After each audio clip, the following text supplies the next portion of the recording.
एक लड़की भागती हुई खेत की तरफ आ रही थी और तेज तेज चिल्ला रही थी, ओए सुर, सुर, ओ सुर, सुर। वो लड़की खेत की मुंडेर के पास आकर रुकती है, जहाँ उसी की उम्र की एक लड़की बैठी हुई खेत देखकर मुस्कुरा रही थी। सुर, की होया, क्यों गला फाड़ फाड़ कर चिल्ला रही है? अच्छा जी, मैं चिल्ला रही हूँ, खुद को देख, कब से आवाज दे रही हूँ, पर मजाल है रानी साहिबा के कान पर जू भी रेंगा हो। सुर उसे देखकर हल्का सा मुंह बना लेती है। हाँ बता, क्यों आवाजें दे रही थी? ऐसा भी क्या हो गया? तुझे पता है सरपंच जी का बेटा आज कनेडा जा रहा है। एले, ये बात थी, मैंने लगा पता नहीं कहाँ बिजली गिर गई। खसमानू खानी, तू कैसी है? तुझे कोई फर्क नहीं पैंदा? ध्यान से सुना ना तूने मैंने क्या कहा? वो कनेडा जा रहा है, कनेडा। सुर उसके पास मुस्कुराते हुए आती है और गाना गाने लगती है। लंदन देखा, पेरिस देखा, लंदन देखा, पेरिस देखा और देखा जापान, माइकल देखा, एल्विस देखा, सब देखा मेरी जान, सारे जग में कहीं नहीं है दूसरा हिंदुस्तान, दूसरा हिंदुस्तान, दूसरा हिंदुस्तान। तू तो ऐसे गा रही है जैसे सच में लंदन, पेरिस और जापान घूमकर आई है और माइकल और एल्विस तेरे चाचा के पुत्र है। हट पागल, ये देश मैंने देखे हो या ना देखे हो, पर मुझे पता है मेरा हिंदुस्तान सबसे सुंदर है। तुझे कैसे पता? दिल कहता है। ओहो, तेरी तो 17 साल की उम्र में दादी अम्मा वाली बातें हैं, पता नहीं आगे क्या ही करेगी। दादी अम्मा किसको बोला? अरे ये सब छोड़ना, चल चल कर देखते हैं उसे जाते हुए। अरे अभी क्या देखना है, अभी तो वो यहाँ से जा रहा है, तो हमारे जैसा ही होगा ना। हाँ, जब लौट कर आएगा तब कनेडा वाला कहलाएगा। तू बकवास न कर, चल। अमृत सुर को जबरदस्ती खींचते हुए ले जाने लगती है। ओहो, तू भी ना पागल है। दोनों सरपंच जी के घर के पास पहुंचती हैं, जहाँ पहले से ही लोग खड़े हुए थे। वो दोनों दूर खड़ी सब देख रही थी। तभी उनकी नजर कार में बैठे हुए उन्हीं के उम्र के लड़के पर पड़ती है, जो बहुत उदास लग रहा था। सुर उस लड़के की तरफ देखकर अमृत से कहती है, हाय बेचारा, शक्ल तो देख इसकी कितनी उतरी हुई है, देखकर लग रहा है इसका बिल्कुल मन नहीं है जाने का। वो देख, उसकी बेबे भी कितना रो रही है। दोनों की नजर उस लड़की की माँ पर पड़ती है जो रो रही थी। अब वो तो उसकी बेबे है ना, बेटे के जाने का दुख तो लगेगा ही उन्हें, पर उन्हें भी ये समझना चाहिए कि जब उनका पुत्र वापस आएगा तो पढ़ा लिखा एक हट्टा कट्टा नौजवान होगा। क्यों, जो लड़के हिंदुस्तान में रहते हैं वो हट्टे कट्टे नौजवान नहीं बनते क्या? ओहो, तू तो कैंची लिए बैठी रहती है और सोचती रहती है कि कब अमृत के मुंह से कोई बात निकले और मैं उस पर कैंची चला दूं। सुर प्यार से उसके गले लगते हुए बोलती है, तो तू ऐसी बातें करती क्यों है मेरी जान? छोड़ मुझे ना। सुर हंसने लगती है। तभी उस लड़के की कार की खिड़की पर उसकी उम्र का एक लड़का रोते हुए आता है। ओए दीप, मेरे यार, मुझे तेरी बहुत याद आएगी। मैं भी तुझे बहुत मिस करूंगा सुरजीत, तू मेरा सबसे अच्छा दोस्त है। वो दोनों रो रहे थे, तभी उन दोनों के पास दीप के पिता आते हैं। ओए खोते दे पुत्रों, ऐना क्यों उदास होना, कुछ सालों की बात है बस, जैसे ही पढ़ाई पूरी हो जाएगी दीप वापस आ जाएगा। ये कहकर वो कार के पास खड़े सुरजीत के सर पर हाथ रखते हैं और दीप के बगल में कार में बैठ जाते हैं और वो लोग एयरपोर्ट के लिए निकलने लगते हैं। इंटरनेशनल फ्लाइट थी, इसलिए उन्हें चंडीगढ़ पहुंचना था, तो टाइम से निकलना भी जरूरी था। तभी हल्की हल्की हवाएं चलने लगती हैं। अमृत सुर के गले से उसका दुपट्टा निकाल लेती है। अरे ये क्या कर रही है? मौसम तो देख कितना सुहाना हो रहा है। ऐसे मौसम में अगर लड़की का दुपट्टा नहीं उड़ाया तो हमारी हिंदी फिल्में बुरा नहीं मान जाएंगी। ये कहकर अमृत सुर का दुपट्टा तेज से हवा में उछाल देती है। हवा उसी दिशा में चल रही थी, तो दुपट्टा थोड़ा दूर उड़ता है और दीप की कार के शीशे पर आकर गिरता है। ये देख अमृत और सुर दोनों घबरा जाती हैं और छुप जाती हैं। ड्राइवर गाड़ी रोकता है। दीप कार से उतरकर वो दुपट्टा उठाकर फिर कार में बैठ जाता है। अरे पुत्र, तू ये दुपट्टा साथ क्यों ले आया? होगा ये गांव की किसी कुड़ी का, यही छोड़ दे, जिसका भी होगा वो ले जाएगी आकर। नहीं पापा जी, मैं इसे साथ ले जाऊंगा, ये मुझे कनाडा में अपने देश, अपने गांव की याद दिलाएगा। चल जैसी तेरी मर्जी। और उनकी गाड़ी वहां से निकल जाती है। उनकी कार के जाते ही अमृत और सुर, जो कि छिपी हुई थी, वो बाहर आती हैं। ये सब तेरी वजह से हुआ है अमृत, अब बेबे घर में पूछेंगे कि दुपट्टा कहाँ गया तो मैं क्या कहूंगी? कनाडा चला गया। हाय, तो मुझे क्या पता था कि शीशे से उड़ाकर वो तेरा दुपट्टा साथ ही ले जाएगा। मैं तो बस दुपट्टा उड़ाने तक का ही सीन बना रही थी, पर ये तो कुछ ज्यादा ही फिल्मी हो गया। तुझे अभी भी मजाक सूझ रहा है? अरे नहीं। सुर परेशान होकर घर की तरफ जाने लगती है। पीछे पीछे अमृत भी आती है। ऐसे ही बचपन की अटखेलियों के साथ 8 साल बीत जाते हैं और ये मासूम सा बचपन जवानी में बदल चुका था। सुर और अमृत दोनों बहुत सुंदर रूप निखरा था। एक दिन सुर अमृत के घर जाती है। काकी, अमृत कहाँ है? अमृत कहाँ है? वो तो कहकर गई थी कि तुझसे मिलने जा रही है और तू मुझसे ही पूछने आई है कि वो कहाँ है। अचानक से सुर को कुछ याद आता है और वो अपनी जुबान होठों से दबाती है।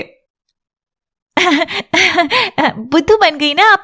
अमृत सही कहती है, आपको बुद्धू बनाना बहुत आसान है। मैं उसकी ये बात मानती ही नहीं थी। सोचा आज आजमा कर देख लेती हूँ, पर आप तो सच में बुद्धू बन गई।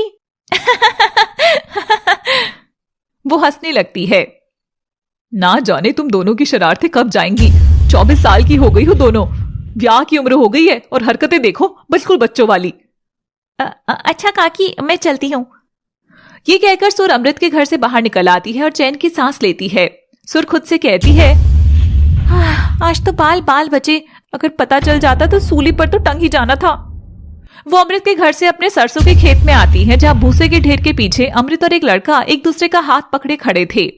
सुर धीरे से पीछे से जाती है और अचानक से उनके सामने आकर खड़ी हो जाती है। ओए सुरजीते। अमृत और सुरजीत एक दूसरे का हाथ छोड़ते हैं। अरे सुर, तू यहाँ क्या कर रही है? क्यों भाई, मेरे बापू का खेत है। मैं यहाँ नहीं आऊंगी तो और कहाँ जाऊंगी? वो अलग बात है कि तूने इसे लवर्स पॉइंट बना रखा है। अमृत इधर उधर देखने लगती है। सुर सुरजीत की तरफ देखती है और कहती है, और भाई सुरजीते, की हाल है तेरे?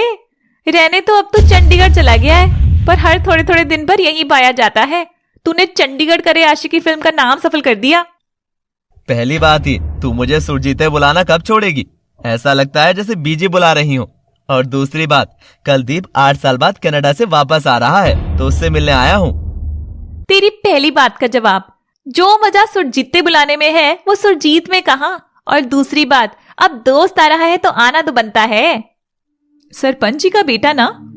हाँ। अमृत सुर के कान में धीरे से बोलती है। शायद अब तेरा दुपट्टा भी वापस आ जाए। चुप कर। अमृत हंसने लगती है। थोड़ी देर में सुरजीत गांव में अपने घर के लिए निकल जाता है और अमृत सुर के साथ घर वापस आने के लिए निकलती है। सुर अमृत के घर में उसकी बेबी से हुई सारी बातें उसे बताती है। तूने तो आज मरवाने का पूरा प्लान बना लिया था मुझे। तूने मुझे कहाँ बताया था? और वैसे भी मैंने बात संभाल ली थी। बहुत बहुत धन्यवाद आपका। हाँ। ऐसी ही बातें करते करते अमृत अपने घर चलती है और सुर अपने कमरे में जा रही होती है कि तभी पीछे से आवाज आती है। सुर पुत्र। सुर पलटकर देखती है और उसके चेहरे पर एक मुस्कान आ जाती है। उसके सामने दीप के दादाजी खड़े थे। सुर उनके पास आकर उनके पैर छू लेती है। सत श्री अकाल दादाजी। सत श्री अकाल। आप यहाँ? कुछ काम था क्या? क्यों, मैं बिना काम तुझसे मिलने नहीं आ सकता क्या? नहीं, ऐसी बात नहीं है, आ सकते हो। तब तक सुर के पिता और बेबे भी आ जाते हैं। अरे बाबूजी आप? हाँ पुत्र, सुर से मिलने आया था। दादाजी सुर से कहते हैं, पुत्र, जो तूने गांव में कॉलेज खोलने का प्रस्ताव दिया था, उसी के बारे में बात करनी थी तुझसे। प्रस्ताव तो बहुत अच्छा है तेरा, लेकिन कमेटी के सामने पेश करने के लिए पूरा नक्शा, सारी सुविधाएं और एक एक चीज का हमें ध्यान रखना होगा, तभी हमें फंड्स मिल सकते हैं। उसकी चिंता मत करिए आप दादाजी, मैं सब कुछ तैयार कर लूंगी अच्छे से। थोड़ा वक्त दे दीजिए बस।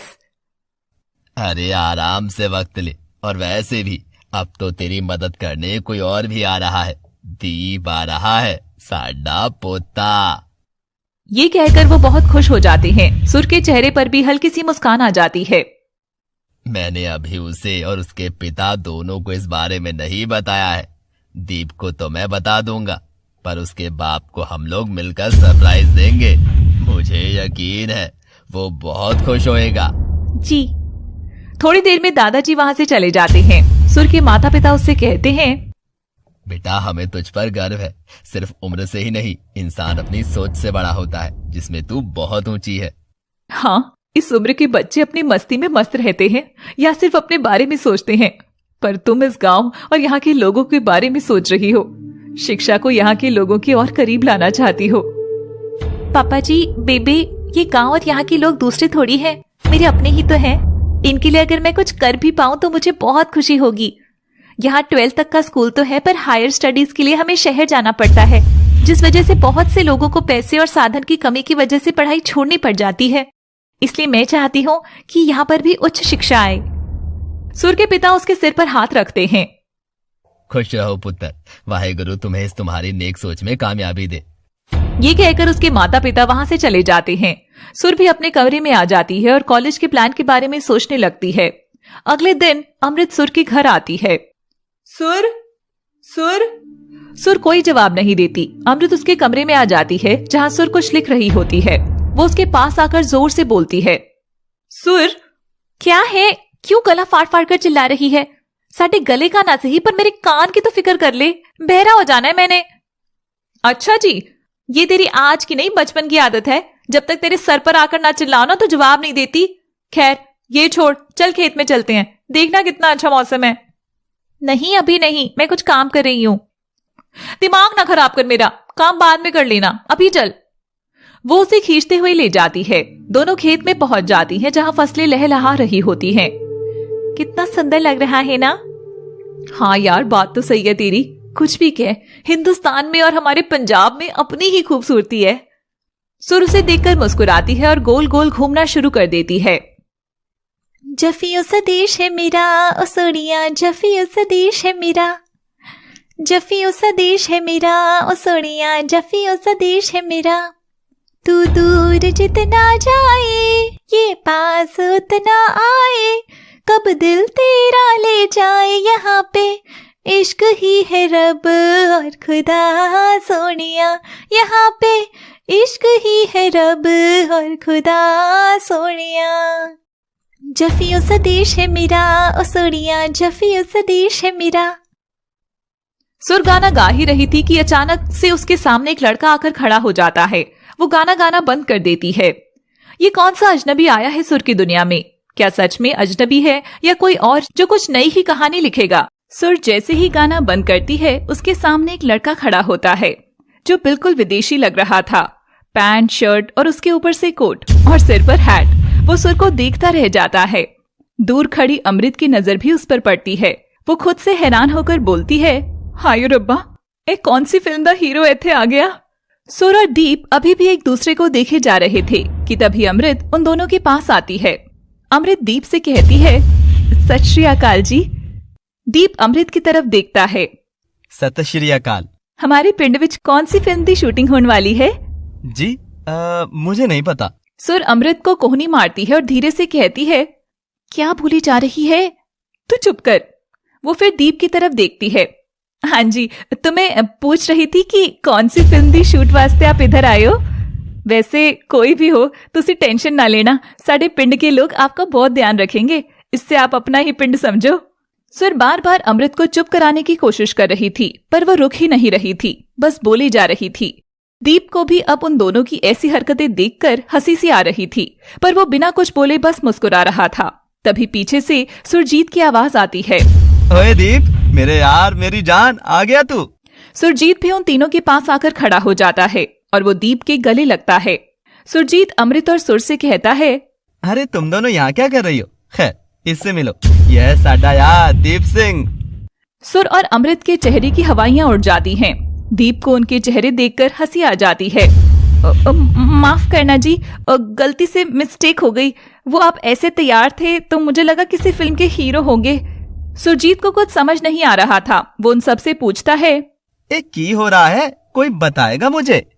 दीप हंसते हुए उसे सब कुछ बताता है। सारी बात सुनकर सुरजीत भी हंसने लगता है और सुर और अमृत संकोच में सर झुकाए खड़ी हुई थी।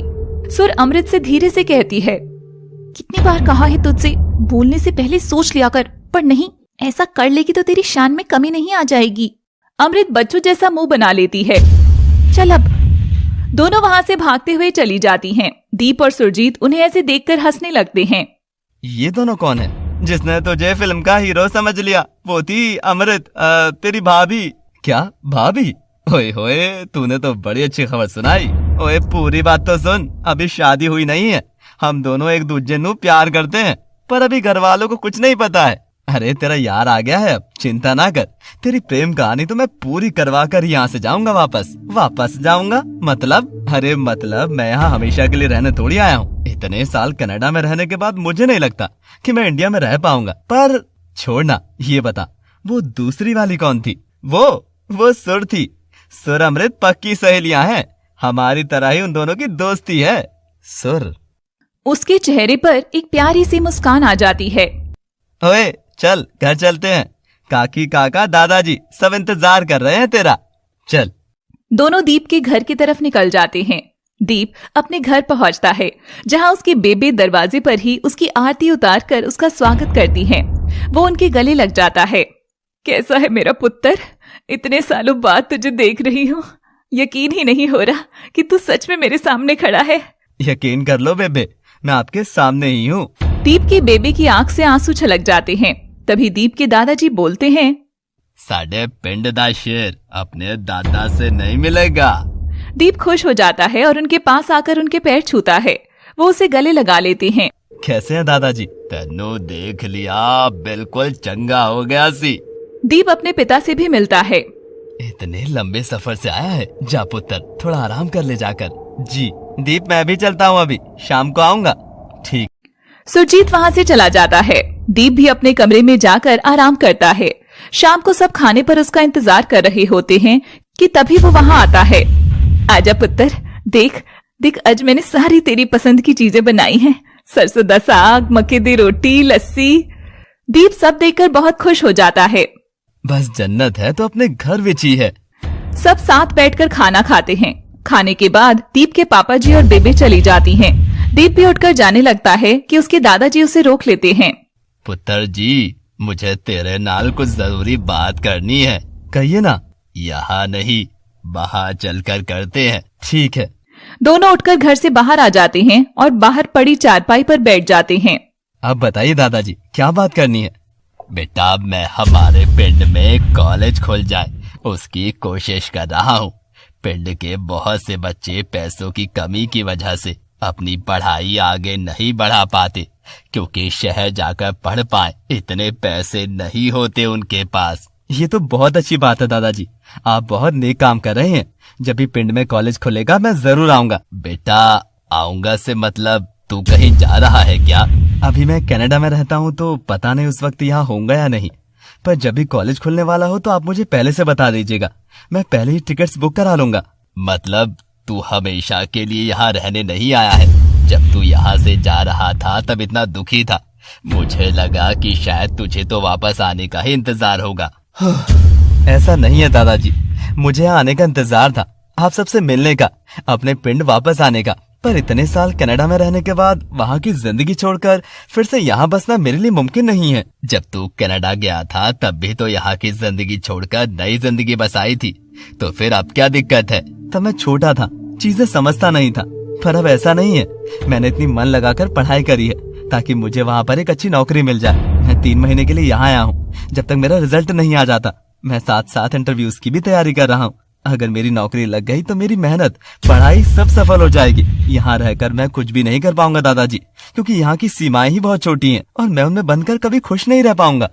दादाजी उसकी बात सुनकर बहुत उदास हो जाते हैं। जब तुमने फैसला कर ही लिया है तो मैं क्या कह सकता हूँ। मैंने सोचा था कि तू इतनी पढ़ाई करके आया है तो हमारी मदद करेगा, पर शायद कुछ सपने ही रह जाते हैं। कोई ना पुत्र, सबको अपने मन की जिंदगी चुनने का पूरा हक है। ये कहकर दादाजी वहाँ से चले जाते हैं। दीप के चेहरे पर भी उदासी छा जाती है। अगले दिन दादाजी गुरुद्वारे के बाहर बैठे हुए थे कि तभी सुर उनके पास आती है। सत श्री अकाल दादाजी। सत श्री अकाल। क्या हुआ दादाजी, आप बहुत उदास लग रहे हैं। दादाजी उसे सारी बात बताते हैं। सुर को भी दादाजी के लिए बुरा लगता है। कोई ना दादाजी, मैं हूँ ना आपके साथ, हम मिलकर अपने सपनों को पूरा करेंगे। जरूरी थोड़ी है कि हर किसी का सपना हमारे सपने से मेल खाता हो। अपने मन के सपने देखने का तो सबको पूरा हक होता है ना। हाँ पुत्र, शायद तू सही कह रही है। अपनी खुशी में मैं दीप से उसका मन पूछना ही भूल गया। अपने मन से ही खुद के और उसके हिस्से के सपने देख डाले। खुश रहे पुत्र। ये कहकर वो जाने लगते हैं कि उनके सामने दीप खड़ा हुआ था। दीप पुत्र, तू यहाँ? सुर भी उसे वहाँ देखकर थोड़ा हैरान हो जाती है। दीप उन दोनों के पास आता है। दादाजी, मैं आपसे कुछ कहना चाहता हूँ। हाँ बोल। ये सच है कि मैं कनाडा जाना चाहता हूँ, पर आपकी खुशी भी मेरे लिए बहुत मायने रखती है। इसीलिए मैंने ये फैसला लिया है कि जब तक मैं यहाँ हूँ, आपके सपने में आपका पूरा साथ दूंगा। दादाजी के चेहरे पर हल्की सी मुस्कान तो आती है, पर वो पूरी तरह खुश नहीं थे। सूर्य देख लेती है। दादाजी, अब आप क्यों उदास हैं? अभी तो हम ये बात कर रहे थे ना कि सबको अपने मन की जिंदगी चुनने का हक होता है, पर ये तो आपकी खुशी के लिए आपके सपने का हिस्सा बनने को तैयार हो गए। आपको तो खुश होना चाहिए ये देखकर। थोड़े वक्त के लिए ही सही, पर इनका भी योगदान होगा ना आपके सपनों में। आप यही तो चाहते थे ना? दादाजी मुस्कुराते हुए उसके सिर पर हाथ रखते हैं और कहते हैं, हाँ पुत्र। वो आगे बढ़कर दीप को गले लगा लेते हैं। सुर के चेहरे पर भी मुस्कान आ जाती है। तभी दीप और सुर की नजरें आपस में मिलती हैं। सुर अपनी नजरें झुका लेती है। दीप के चेहरे पर मुस्कान आ जाती है। अब मैं चलती हूँ दादाजी। ये कहकर वो वहाँ से चली जाती है। दीप उसे जाते हुए देखता है। अगले दिन सुर ने जो प्रेजेंटेशन रेडी की थी वो दादाजी को दिखाने के लिए गुरुद्वारे आती है। दीप भी वहाँ आ जाता है। सुर उन दोनों को अपना प्रेजेंटेशन दिखाती है। वो अपने मोबाइल का इंटरनेट कनेक्ट कर देती है। वाह बेटा जी, मुझे तो सब कुछ ठीक लग रहा है। तुझे क्या लगता है दीप? दीप अभी भी लैपटॉप में प्रेजेंटेशन ध्यान से देख रहा था कि तभी इंटरनेट चला जाता है। ओहो, ये यहाँ का नेटवर्क इशू इतना है कि पूछो ही मत। अटक अटक कर दर्शन देता है ये। जो मिसिंग था वो आ गया समझ में। क्या? दादाजी और सुर दोनों एक दूसरे की तरफ हैरानी से देखने लगते हैं। आप लोगों ने कॉलेज को लेकर तो पूरा प्लान डिसाइड कर लिया, पर जो सबसे बड़ी समस्या है उस पर आप में से किसी का भी ध्यान नहीं गया। दादाजी और सुर उसकी तरफ सवालिया नजरों से देखने लगते हैं। इंटरनेट।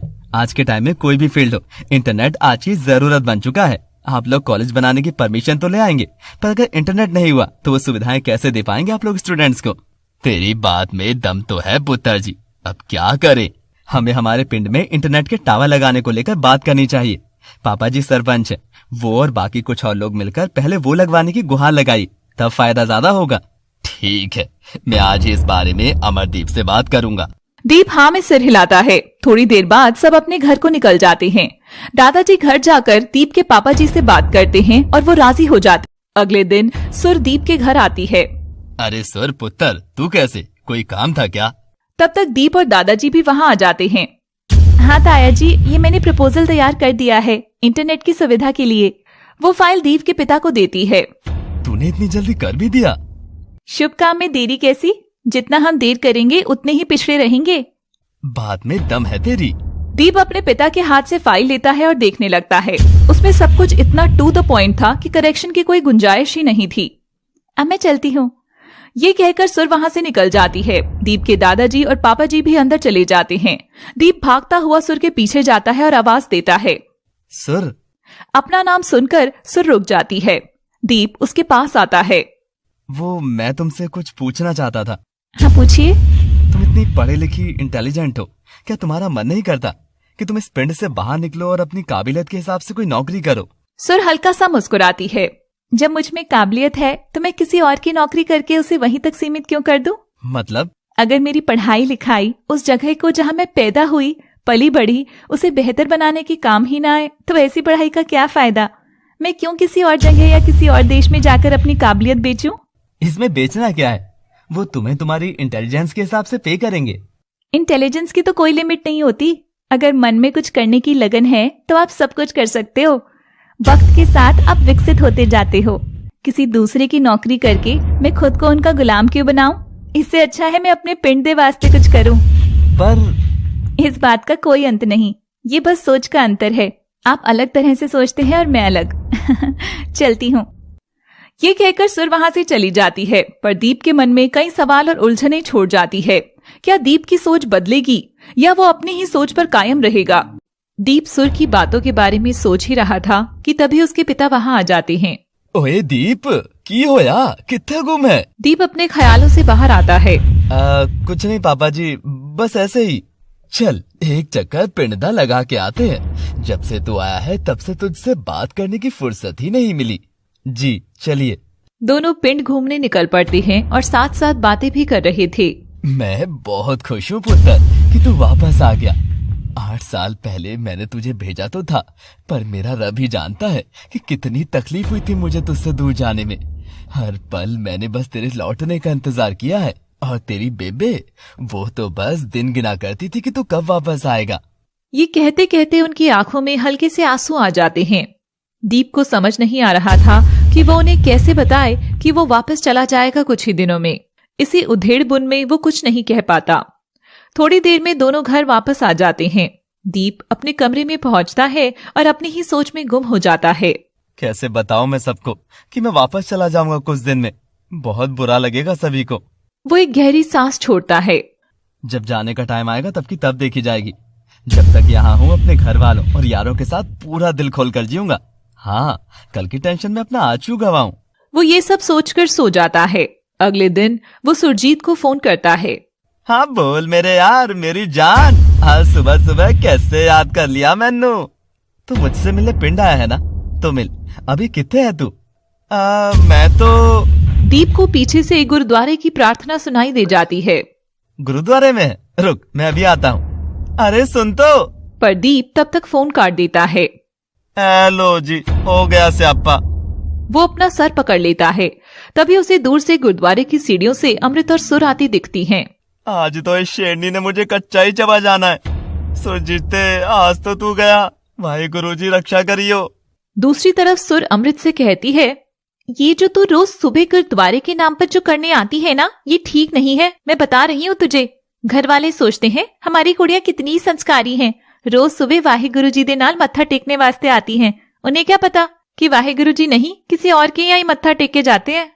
ओहो मेरी जान, तू भी ना सहेली है मेरी, और किसी के क्या तेरे होने वाले जीजे से मिलने आती हो। तू चिंता ना कर, मैं मेरे होने वाले जीजे के टाइम तेरा पूरा साथ दूंगी। हट पागल, मैं तेरे जैसे ऐसे कोई गुल ना खिलाने वाली। हाँ हाय, ये तो वक्त ही बताएगा कि तू गुल खिलाएगी या पूरा गुलशन। चुप कर। दोनों सुरजीत के पास पहुंच जाती हैं। सुर हल्का सा चिढ़ते हुए, यार सुरजीते, तू वापस चंडीगढ़ कब जाएगा?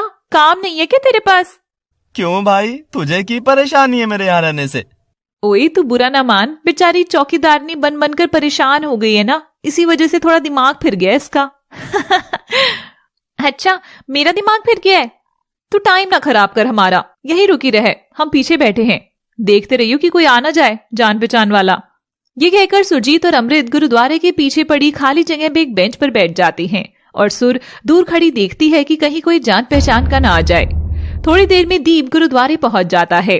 वो सुर को देख लेता है पर सुर उसे नहीं देख पाती। वो उसके पास आता है। सत श्री अकाल। सुर अचानक से दीप को देखकर घबरा जाती है। आप यहाँ? सत श्री अकाल। हाँ, वो मैं सुरजीत से मिलने आया था, आपने देखा उसे? तब तक दीप की नजर दूर बैठे सुरजीत पर पड़ती है। उसकी पीठ सुर और दीप की तरफ थी तो दीप को अमृत नहीं दिखती है। अरे वो रहा, मैं मिलकर आता हूँ। हो गया स्यापा। अरे सुनिए तो। सुर भी दीप के पीछे जाती है पर तब तक दीप सुरजीत और अमृत के पास पहुंच चुका होता है। अरे सुरजीत, तू यहाँ बैठा बैठा क्या कर रहा है? अचानक से उसकी नजर अमृत पर पड़ती है। अमृत और सुरजीत एक दूसरे का हाथ पकड़कर बैठे थे। अमृत घबराकर खड़ी हो जाती है। हाय रब्बा। वो गुस्से से सुरजीत की तरफ देखती है, तब तक सुर भी वहां आ जाती है। ओए माफ कर दे, मुझे नहीं पता था कि तू यहाँ अपनी हीर से मिलने वास्ते बैठा है। ये कहते ही उसके चेहरे पर एक मस्ती भरी मुस्कान आ जाती है। दीप अमृत से कहता है, क्यों भाभी जी, कब तक साढ़े यार से छुप छुप कर मिलोगी? अब तो वोटी बन जाना चाहिए। अमृत शर्मा जाती है और सुर का हाथ पकड़कर वहां से भाग जाती है। उसे ऐसे देखकर दीप सुरजीत की तरफ देखकर हंसने लगता है। कब तक ऐसे चलेगा? घर पर बात कब करेगा? यार करना तो मैं भी चाहता हूँ, पर घबराहट होती है कि कहीं सर पर चप्पलें ना बच जाएं। लव मैरिज का हाल तो तू जानता ही है, हमारे बड़ों की सोच भी। अरे तो नहीं बताएंगे कि लव मैरिज है। ओए मतलब हम तेरे लव को अरेंज कर देंगे। सुरजीत हैरानी से उसकी तरफ देखने लगता है। दीप सुरजीत से कुछ कहता है जिससे उसके चेहरे पर भी मुस्कान आ जाती है। दोनों दोस्त हाथ मिलाते हैं और गले लगते। अगले दिन दीप अपने दादाजी के पास पहुंचता है और उनके पास बैठकर कुछ सोचने लगता है। की होया पुत्र, क्या सोच रहा है? नहीं कुछ नहीं। अरे बता ना। आज सुरजीत मिला था तो बस उसी के बारे में सोच रहा था। ताया जी उसके लिए लड़की देख रहे हैं। पर कोई मन की मिल ही नहीं रही जो उसके परिवार में रच बस जाए। कह रहा था कि उसे कोई ऐसी लड़की चाहिए जो थोड़ी जान पहचान की हो, बड़ों की इज्जत करे, छोटों को प्यार दे, अपने पिंड की ही हो तो और भी अच्छा है, घर परिवार अच्छे से संभाल ले। आपकी नजर में कोई है क्या? दादाजी थोड़ी सोच में पड़ जाते हैं। एल, इतनी अच्छी कुड़ी है पहचान में, अपने हरप्रीत की कुड़ी अमृत। दीप हल्का सा खुश होते हुए धीरे से खुद से कहता है, वाह, ये तो तीर एक ही बार में निशाने पर लग गया। कुछ कहा तूने? नहीं, मैं सोच रहा था कि पता नहीं अंकल जी मानेंगे या नहीं। हमारे कहने या सोचने से थोड़ी कुछ होता है। क्यों नहीं मानेगा? वो तो वैसे भी अमृत दे वास्ते मुंडा ढूंढ ही रहा है, और क्या खराबी अपने सुरजीत में? सब जाना समझा है, दोनों खुश रहेंगे। मैं आज शाम को ही हरप्रीत और सुरजीत के प्यो बलजीत से बात करता हूँ। जी, जैसा आपको ठीक लगे। दीप ये कहकर मुस्कुराते हुए वहाँ से चला जाता है। वो सुरजीत के पास पहुँचता है। अमृत और सुर भी वहीं थे। ओए, की होया? बात बनी? दीप हल्का सा मुंह लटका लेता है। ऐसा ना कर, बताना। कंफ्यूज हो रहा हूँ कि तेरी शादी में शेरवानी पहनूं या पठानी सूट। क्या क्या बोल रहा है? दीप मुस्कुराने लगता है। अब शादी होगी तो तैयारी भी तो अभी से करनी होगी ना। इसका मतलब बात बन गई? दीप हाँ में सिर हिलाता है। सुर अमृत को लेकर खुशी से घूमने लगती है। दीप उसे ऐसे देखकर बस देखता ही रह जाता है। वो उसे बहुत प्यारी लग रही थी। सुर सुरजीत से कहती है, मुबारक हो सुरजीते। सॉरी जीजे। उसकी बात सुनकर सब हंसने लगते हैं। कुछ ही दिनों में सुरजीत के परिवार वाले अमृत के घर वालों से मिलते हैं और उनका रिश्ता पक्का हो जाता है। शादी की तारीख 1 महीने बाद की निकली थी। दूसरी तरफ इंटरनेट टावर की जो सिफारिश सुर ने लिखकर दी थी, दीप के पिता अमरदीप उसके लिए बात करते हैं और सबकी कई दिनों की भागदौड़ के बाद उनकी अर्जी मंजूर हो जाती है। कुछ दिनों बाद उनके पिंड में इंटरनेट के टावर लगा दिए जाते हैं। सुर और दीप पुत्र, ये तुम दोनों की वजह से ही मुमकिन हो पाया है।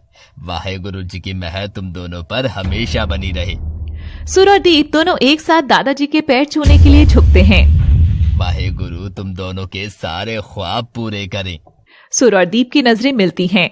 दोनों नजरें चुरा लेते हैं। उसके बाद दोनों कॉलेज के प्रोजेक्ट में लग जाते हैं। दीप देखता है कि सुर बहुत मन लगाकर काम करती थी। उसकी आंखों में जिंदगी में कुछ करने की बहुत चाहत थी। दीप धीरे धीरे सुर की तरफ खींच रहा था। सुर को भी दीप अच्छा लगने लगा था, पर दोनों ने ही एक दूसरे को अपने मन की बात बताई नहीं थी। धीरे धीरे सुरजीत और अमृत की शादी पास आ रही थी और आज उनका संगीत था। सब लोग हरे रंग के कपड़ों में बहुत सुंदर लग रहे थे। तभी हरे रंग के लहंगे में सुर डांस करने लगती है। मेहंदी लगा के रखना, डोली सजा के रखना, मेहंदी लगा के रखना, डोली सजा के रखना, लेने तुझे ओ गोरी आएंगे तेरे सजना, मेहंदी लगा के रखना, डोली सजा के रखना। आहा आहा। सिर्फ लेडीज का फंक्शन था तो किसी भी आदमी की एंट्री ही नहीं थी, पर होने वाला दूल्हा और उसका दोस्त कहाँ मानने वाले थे। दोनों सर पर चुन्नी डालकर छुप छुप कर फंक्शन देख रहे थे।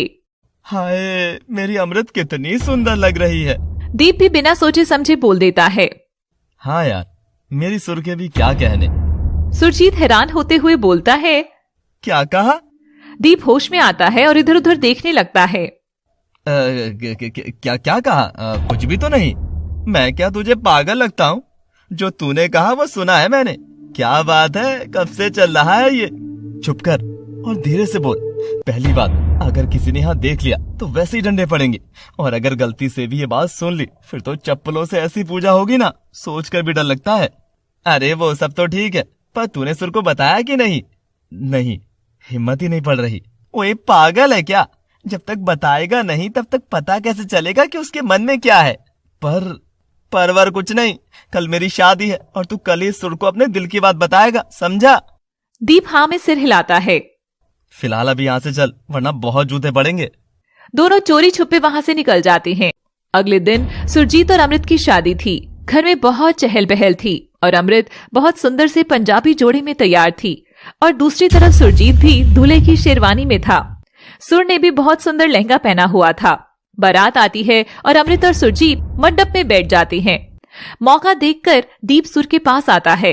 सुर, मुझे तुमसे कुछ बात करनी है। इस वक्त? हाँ जरूरी है। बोलो। यहाँ नहीं, चलो मेरे साथ। सुर को कुछ समझ नहीं आता और वो दीप के साथ चली जाती है। दीप उसे शादी वाली जगह से थोड़ा दूर ले आता है जहाँ शांति थी और कोई नहीं था। बोलो दीप, ऐसी क्या बात करनी थी तुम्हें जो तुम मुझे यहाँ इस वक्त ले आए? दीप सुर के सामने अपने घुटनों पर बैठ जाता है। सुर, मैं तुमसे आज वो बात कहना चाहता हूँ जो मेरे लिए बहुत खास है। तुमसे अपने दिल का हाल बयां करना चाहता हूँ। सुर बस उसे देखे जा रही थी। न जाने कब, कैसे और किस पल से तुम मेरे लिए इतनी खास बन गई कि मेरी आंखें हर पल हर वक्त बस तुम्हें ही ढूंढती रहती हैं। मेरा मन बस तुम्हारे बारे में ही सोचा करता है। मेरे आसपास ना होकर भी हर पल तुम मेरे पास होती हो। सुर, मैं तुमसे कहना चाहता हूँ कि मुझे तुमसे बहुत प्यार है। मैं अपनी सारी जिंदगी तुम्हारे साथ बिताना चाहता हूँ। सुर की आंखों में आंसू आ जाते हैं। वो कुछ नहीं बोलती, बस दीप को देखे जा रही थी। मैं तुम्हारे मन की बात जानना चाहता हूँ सुर, कुछ तो बोलो। मेरा दिल भी ना चाहते हुए बस तुम्हारे बारे में ही सोचा करता है। हर किसी के बीच में मैं बस तुम्हारी ही झलक ढूंढने लगती हूँ। मुझे भी तुमसे प्यार हो गया है दीप। दीप उसकी बात सुनकर बहुत खुश हो जाता है और प्यार से उसकी गाल पर हाथ रखता है। मैं कल ही दादाजी और बाकी सबसे घर में बात करूंगा हमारे बारे में। बात करोगे? किस बारे में? अभी भी मजाक? अरे हमारे बारे में, और किसके बारे में? हमारे बारे में बात करने के लिए कुछ नहीं है दीप। ये सच है कि मेरे मन में तुम हो, पर हमारा भविष्य साथ में नहीं है। दीप को हल्का सा झटका लगता है। ये तुम क्या बोल रही हो सुर? मैं समझ नहीं पा रहा। मेरे मन में जो तुम्हारे लिए भावनाएं हैं वो सच्ची हैं। उन्हें छुपकर या नकार कर मैं उनकी बेइज्जती नहीं करना चाहती थी, इसलिए मैंने तुम्हारे सामने अपना दिल खोल कर रख दिया। पर तुम्हारी और मेरी दुनिया, हमारी सोच एक दूसरे से बहुत अलग है। तुम कनाडा जाना चाहते हो, जो कि तुम्हारा फैसला है। मुझे उससे कोई परेशानी नहीं है। हर किसी को अपनी जिंदगी का फैसला लेने का हक होता है, पर मैं अपनी मिट्टी, अपना पिंड और लोग नहीं छोड़ सकती। मेरा सपना और भविष्य दोनों इस जगह से जुड़े हैं। अगर हम एक हो भी जाते हैं तो ना तुम खुश रह पाओगे और ना ही मैं। तुम्हारा मन कहीं और रहेगा और मेरा कहीं और। इसलिए हमें इस बात को यही खत्म कर देना चाहिए। सुर की आंखों में आंसू थे और दीप भी उसे एकटक देख रहा था। उसकी आंखों में भी आंसुओं ने अपनी जगह बना ही ली थी। सुर खुद को संभालती हुई वहां से चली जाती है और दीप बस हारा हुआ सा वहीं खड़ा हुआ था।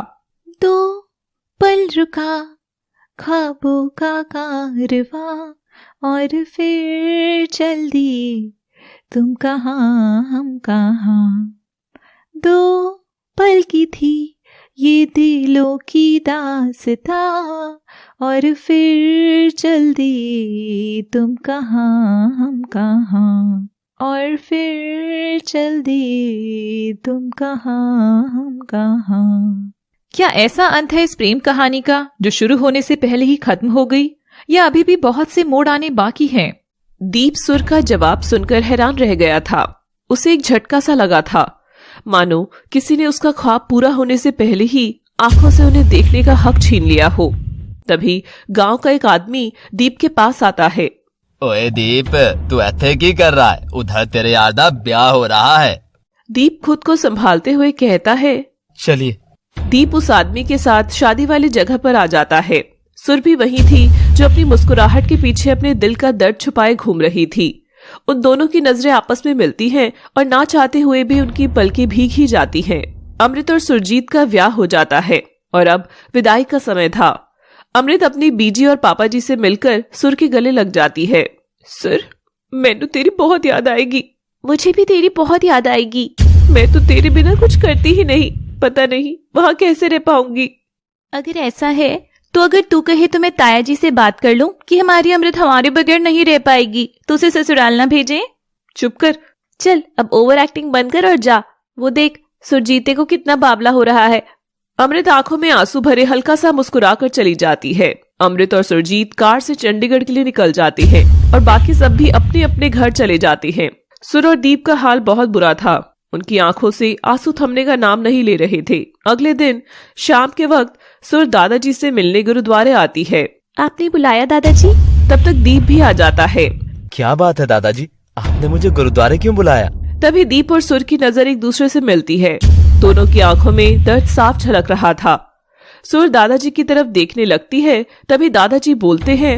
हाँ पुत्र, बुलाया था, बैठो दोनों। सुर और दीप उनके पास बैठ जाते हैं। अब जैसे कि इंटरनेट टावर लग चुके हैं तो हमें फिर से अपने कॉलेज वाले प्रोजेक्ट पर जुट जाना चाहिए। मैं चाहता हूँ कि तुम दोनों साथ मिलकर एक बार फिर से सारी चीजें अच्छी तरह से देख लो, और जब मैं इसकी अर्जी लगाने जाऊं तब तुम दोनों मेरे साथ चलो। सुर और दीप एक साथ बोल पड़ते हैं। हम दोनों? हम दोनों? हाँ, तुम दोनों। देखो पुत्र, तुम दोनों आजकल के बच्चे हो, यंग जनरेशन। जितने अच्छे से तुम लोग हर चीज समझा पाओगे मैं शायद ना बता पाऊं, और प्रेजेंटेशन तैयार भी तुम लोगों ने की है, इस वजह से मैं ऐसा चाहता हूं। और वैसे भी दीप, तेरे जाने का वक्त नजदीक आ रहा है। मैं चाहता था कि तेरे जाने से पहले कम से कम ये बात शुरू तो हो ही जाए। दीप के जाने की बात सुनकर सुर की आंखों से आंसू झलक जाते हैं। सुर पुत्र, की होया? तेरी आंखां विच आंसू क्यों? सुर आंसू पोंछते हुए कहती है, अरे नहीं दादाजी, वो हवा चल रही थी ना तो कंकर आंख पे चला गया, बस इसीलिए। दीप उसे एकटक देखे जा रहा था। दादाजी अभी मैं चलती हूँ, बेबी परेशान हो रही होंगी। जल्दी में उन्हें बताना भूल गई थी। मैं कल सुबह लैपटॉप लेकर आ जाऊंगी, फिर हम लोग डिस्कस कर लेंगे। ठीक है पुत्र, तू जा। सुर जल्दी से वहां से उठती है और भागती हुई चली जाती है। उसे अपने आंसू रोक पाना मुश्किल हो रहा था। वे मैं थू तेरा मन भरिया, मन भरिया बदल गया सारा, वे तू मैनू छड़ जाना। गल्लां तेरियां तो लगदा ए यारा, वे मैं तू तेरा मन भरिया। गल्लां तेरियां तो लगदा ए यारा, गल गल दे शक करदा एतबार जरा वे नहीं। हुण तेरियां अखियां च मेरे लई प्यार जरा वे नहीं। मेरा ते कोई है नी तेरे बिन, तेनू मिल जाना किस दा सहारा, वे तू मैनू छड़ जाना। गल्लां तेरियां तो लगदा ए यारा, वे मैं तू तेरा मन भरिया। गल्लां तेरियां तो लगदा ए यारा, गल्लां तेरियां तो लगदा ए यारा। सुर अपने घर पहुंचती है और भागते हुए अपने कमरे में चली जाती है और रोने लगती है। सुर रोते हुए खुद से कहती है, ये क्या हो रहा है मुझे? मैं तो शुरू से जानती थी कि दीप चला जाएगा, तो मैं खुद को ये बात क्यों नहीं समझा पा रही हूँ। मैं तो दीप को भी मना कर चुकी हूँ रिश्ते के लिए, तो फिर क्यों? नहीं, मुझे खुद को संभालना ही होगा। कल से तो मुझे उसके साथ ही काम करना है। मैं कमजोर नहीं पड़ सकती। वो अपने आंसू पोंछती है और मन में पक्का इरादा कर लेती है। अगले दिन सुर अपना लैपटॉप लेकर गुरुद्वारे पहुंचती है।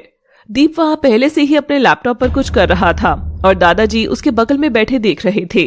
अरे सुर पुत्र, आजा। सुर भी उनके पास आकर बैठ जाती है। ये देख पुत्र, दीप ने किस चीज में कितनी लागत आएगी उसका बजट बनाया है। अभी तक तो हम बस ढांचा सोच रहे थे, खर्चा भी तो देखना होगा। जी, मैं बजट बनाकर लाई थी। अरे वाह, ऐसा करो तुम दोनों एक दूसरे का हिसाब देख लो, क्या पता किसी से कुछ छूट गया हो। दोनों एक दूसरे का बजट चेक करते हैं और मिलकर चीजें कंपेयर करते हैं और एक फाइनल रिजल्ट निकालते हैं। दोनों अपने पर्सनल डिफरेंसेस को साइड में रखकर बहुत अच्छे से काम कर रहे थे। आज दोनों को दादाजी के साथ अर्जी दाखिल करने जाना था। तीनों ऑफिस पहुंचते हैं। सुर और दीप मिलकर बहुत मेहनत से उन लोगों को अपनी बातें समझाते हैं। आप लोग ये फाइल यहीं छोड़ दीजिए, मैं इसे ढंग से देखकर और ऊपर डिस्कस करके आप लोगों को इत्तला कर दूंगा। जी बहुत बहुत शुक्रिया। तीनों वहां से चले जाते हैं। दिन गुजरने लगते हैं। सुर और दीप दोनों एक दूसरे के आमने सामने आने से भी कतराते थे, पर कहते हैं ना, दूरियां प्यार को बढ़ाती हैं। वो जितना एक दूसरे से दूर रहने की कोशिश कर रहे थे, उनके मन में एक दूसरे के लिए भावनाएं उतनी ही बढ़ती जा रही थी। एक दिन सुर अपने कमरे में बैठी कुछ सोच रही थी कि तभी उसके कमरे में अमृत आती है। सुर अमृत को देखकर बहुत खुश हो जाती है। वो दौड़कर उसके गले लगा लेती है। विदाई में तो बड़ा कह रही थी, तेरे बिना कैसे रह पाऊंगी, और आई 1 महीने बाद है। हाँ, अरे मेरा दिल, मेरी जान, याद तो है, मैं तुझे हर रोज याद करती हूँ, पर नई जगह है ना, इस वजह से एडजस्ट होने में थोड़ा टाइम लग रहा है। पर आज तो आना ही था। क्यों, आज ऐसा क्या है जो आना इतना जरूरी था? ओए, तू किस दुनिया में रहती है? मुझे चंडीगढ़ रहते ये बात पता है। दीप आज कनाडा वापस जा रहा है और तुझे पिंड विच रहकर भी नहीं पता। सुर को यह सुनकर झटका सा लगता है। क्या आज दीप जा रहा है? हाँ, उसने तो पहले ही बताया था। सुर अमृत की नजरों से बचकर अपने आंसू पोंछती है और चेहरे पर एक मुस्कान लाने की कोशिश करती है। चलो अच्छा है, उसका तो शुरू से ही वापस जाने का मन था। चलो उससे मिलकर आती है। अमृत सुर का हाथ पकड़कर ले जाने लगती है। मेरी तबीयत कुछ ठीक नहीं है, मैं थोड़ी देर में आती हूँ, तू जा। अच्छा चल ठीक है। अमृत ये कहकर वहां से चली जाती है और उसके जाते ही आंसुओं का जो बांध सुर ने अभी तक बांधा हुआ था उसकी हिम्मत टूट जाती है और वो फूट फूट कर रोने लगती है। दूसरी तरफ दीप के जाने के लिए तैयार था। उसके घर में भी सब बहुत उदास थे। पुत्र, सच बता, तुझे सच में यहाँ बिल्कुल अच्छा नहीं लगता? दीप उनकी तरफ देखने लगता है। मुझे लगा था कि तू हमेशा के लिए आया है। खैर, अगर तेरी खुशी कनाडा में है तो हम तुझे नहीं रोकेंगे। रोना तुम सब, उसे खुशी खुशी जान दे। उनकी आंखों में भी हल्के से आंसू आ जाते हैं। दीप किसी की बात का कोई जवाब नहीं देता। सुरजीत और अमृत भी वहां थे। दीप की आंखें सुर को ढूंढ रही थी पर वो आई नहीं थी। वो सबसे विदा लेकर कार से एयरपोर्ट के लिए निकल जाता है। सुर सबकी नजरों से दूर खड़ी उसकी गाड़ी को जाते हुए देख रही थी। उस गाड़ी के साथ साथ उसकी बची हुई उम्मीद भी जा रही थी। सुर आंखों में आंसू भरे हुए, शायद हमारे रिश्ते की यही किस्मत थी। वो अपने घर वापस चली जाती है। शाम को अमृत उसके पास आती है। कैसी दोस्त है तू? मैं इतने दिनों बाद तुझसे मिलने आई हूँ पर तुझे कोई इंटरेस्ट ही नहीं है। नहीं, ऐसी बात नहीं है, बस थोड़ी तबीयत। रहने दे बहाने तेरे। ज्यादा तबीयत खराब है ना तेरी, तो इलाज के लिए तो चलना ही पड़ेगा। अमृत सुर का हाथ पकड़ती है और उसे ले जाने लगती है। अरे कहाँ ले जा रही है? अमृत उसे खींचते हुए खेतों में ले जाती है। इस वक्त मुझे यहाँ क्यों लाई है? पहले मुझे ये बता, तेरा मूड इतना खराब क्यों है? कहीं दीप के जाने की वजह से तो नहीं? क्या बोल रही है तू? उसके जाने से मेरा क्या लेना देना? बकवास ना कर। अच्छा तो चल खा मेरी कसम कि तू सच बोल रही है। वो सुर का हाथ अपने सिर पर रख लेती है और सुर झटके से अपना हाथ पीछे खींच लेती है। क्या हुआ, सच बताना। प्यार करती है ना उससे? बता। सुर थोड़ी तेज आवाज में। हाँ करती हूँ, और इसी बात की तकलीफ है मुझे। क्यों हुआ मुझे उससे प्यार? कितना खुश थी मैं अपनी दुनिया में। क्यों आया वो? अगर उसे जाना ही था तो। ये कहकर वो रोने लगती है कि तभी पीछे से एक आवाज आती है। तुमने ऐसा सोच भी कैसे लिया कि मैं तुम्हें रोता हुआ छोड़कर चला जाऊंगा?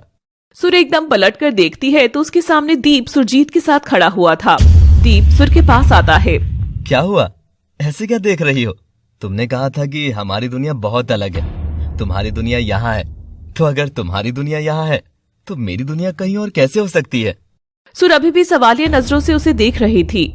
मैं जब यहाँ से जा रहा था तब जितना खुश मैं सोच रहा था कि मैं होऊंगा उतना नहीं था, बल्कि खुशी के बदले मन में एक बोझ सा था। समझ नहीं आ रहा था कि ऐसा क्यों है, जबकि मैं हमेशा से वापस ही जाना चाहता था। अपने सवालों का जवाब पाने के लिए मैं गुरुद्वारे गया और माथा टेका और वाहे गुरुजी से अपनी उलझन का हल पूछा। जैसे ही आंखें बंद करी मुझे तुम्हारा चेहरा दिखा। दादाजी, पापा जी, बेबे सबके हंसते मुस्कुराते चेहरे दिखे। मेरा मन तब भी नहीं माना। मैंने सोचा कि इन सबसे तो मैं प्यार करता हूँ, इसलिए ये याद आ रहे हैं मुझे। मैंने फिर से अपनी आंखें बंद की। तब जो दिखा उसने मेरा फैसला बदल दिया। मुझे इस पिंड में जो हम कॉलेज खोलने की कोशिश कर रहे हैं, मुझे उसका ढांचा दिखा। उसी पल मुझे समझ आ गया कि मेरा असली सपना कनाडा जाना नहीं बल्कि अपने पिंड से जुड़ा है। उसी वक्त मेरा मन बदल गया और मैं वापस आ गया। सुर की आंखों में खुशी के आंसू थे। अब तो आपकी इस जिंदगी का हिस्सा बनने की इजाजत है। सुर हल्का सा शर्मा जाती है और दीप के गले लग जाती है। तभी अमृत बोलती है, तू तो कहती थी कि कभी कोई गुल नहीं खिलाएगी, पर तूने तो पूरा गुलशन ही खिला दिया। ये जो तूने मेरी और सुरजीत की मदद करके अच्छा काम किया है ना, ये उसी का फल है। उसकी बात सुनकर सब हंसने लगते हैं। थोड़ी देर बाद दीप अपने घर चला जाता है। उसे वापस देखकर सब बहुत खुश हो जाते हैं। कुछ दिनों की दौड़ भाग के बाद उन्हें गांव में कॉलेज बनाने की इजाजत मिल जाती है। दीप के पिता को जब यह बताया जाता है तो वो भी बड़े खुश हो जाते हैं। दीप, सुर और दादाजी की खुशी का तो कोई ठिकाना ही नहीं था। बस कुछ ही दिनों में काम शुरू होने वाला था। एक दिन दीप के पास सुरजीत का फोन आता है। हाँ यार, कैसा है तू? ओ मैं ठीक हूँ यार, तू बता। मैं भी बढ़िया। तूने अपने और सुर के बारे में घर में किसी को बताया कि नहीं? अभी कहाँ यार, हिम्मत ही नहीं हो रही। जिस हालात में कुछ समय पहले तू था, आज उसी में मैं हूँ। सुरजीत हंसने लगता है। ऐसे काम नहीं चलेगा, बताना तो पड़ेगा ही ना। हाँ यार, सोच रहा हूँ कि बता ही दूं घर पर कि मैं सुर को बहुत प्यार करता हूँ। मेरी कोई मदद चाहिए हो तो बताना। हाँ।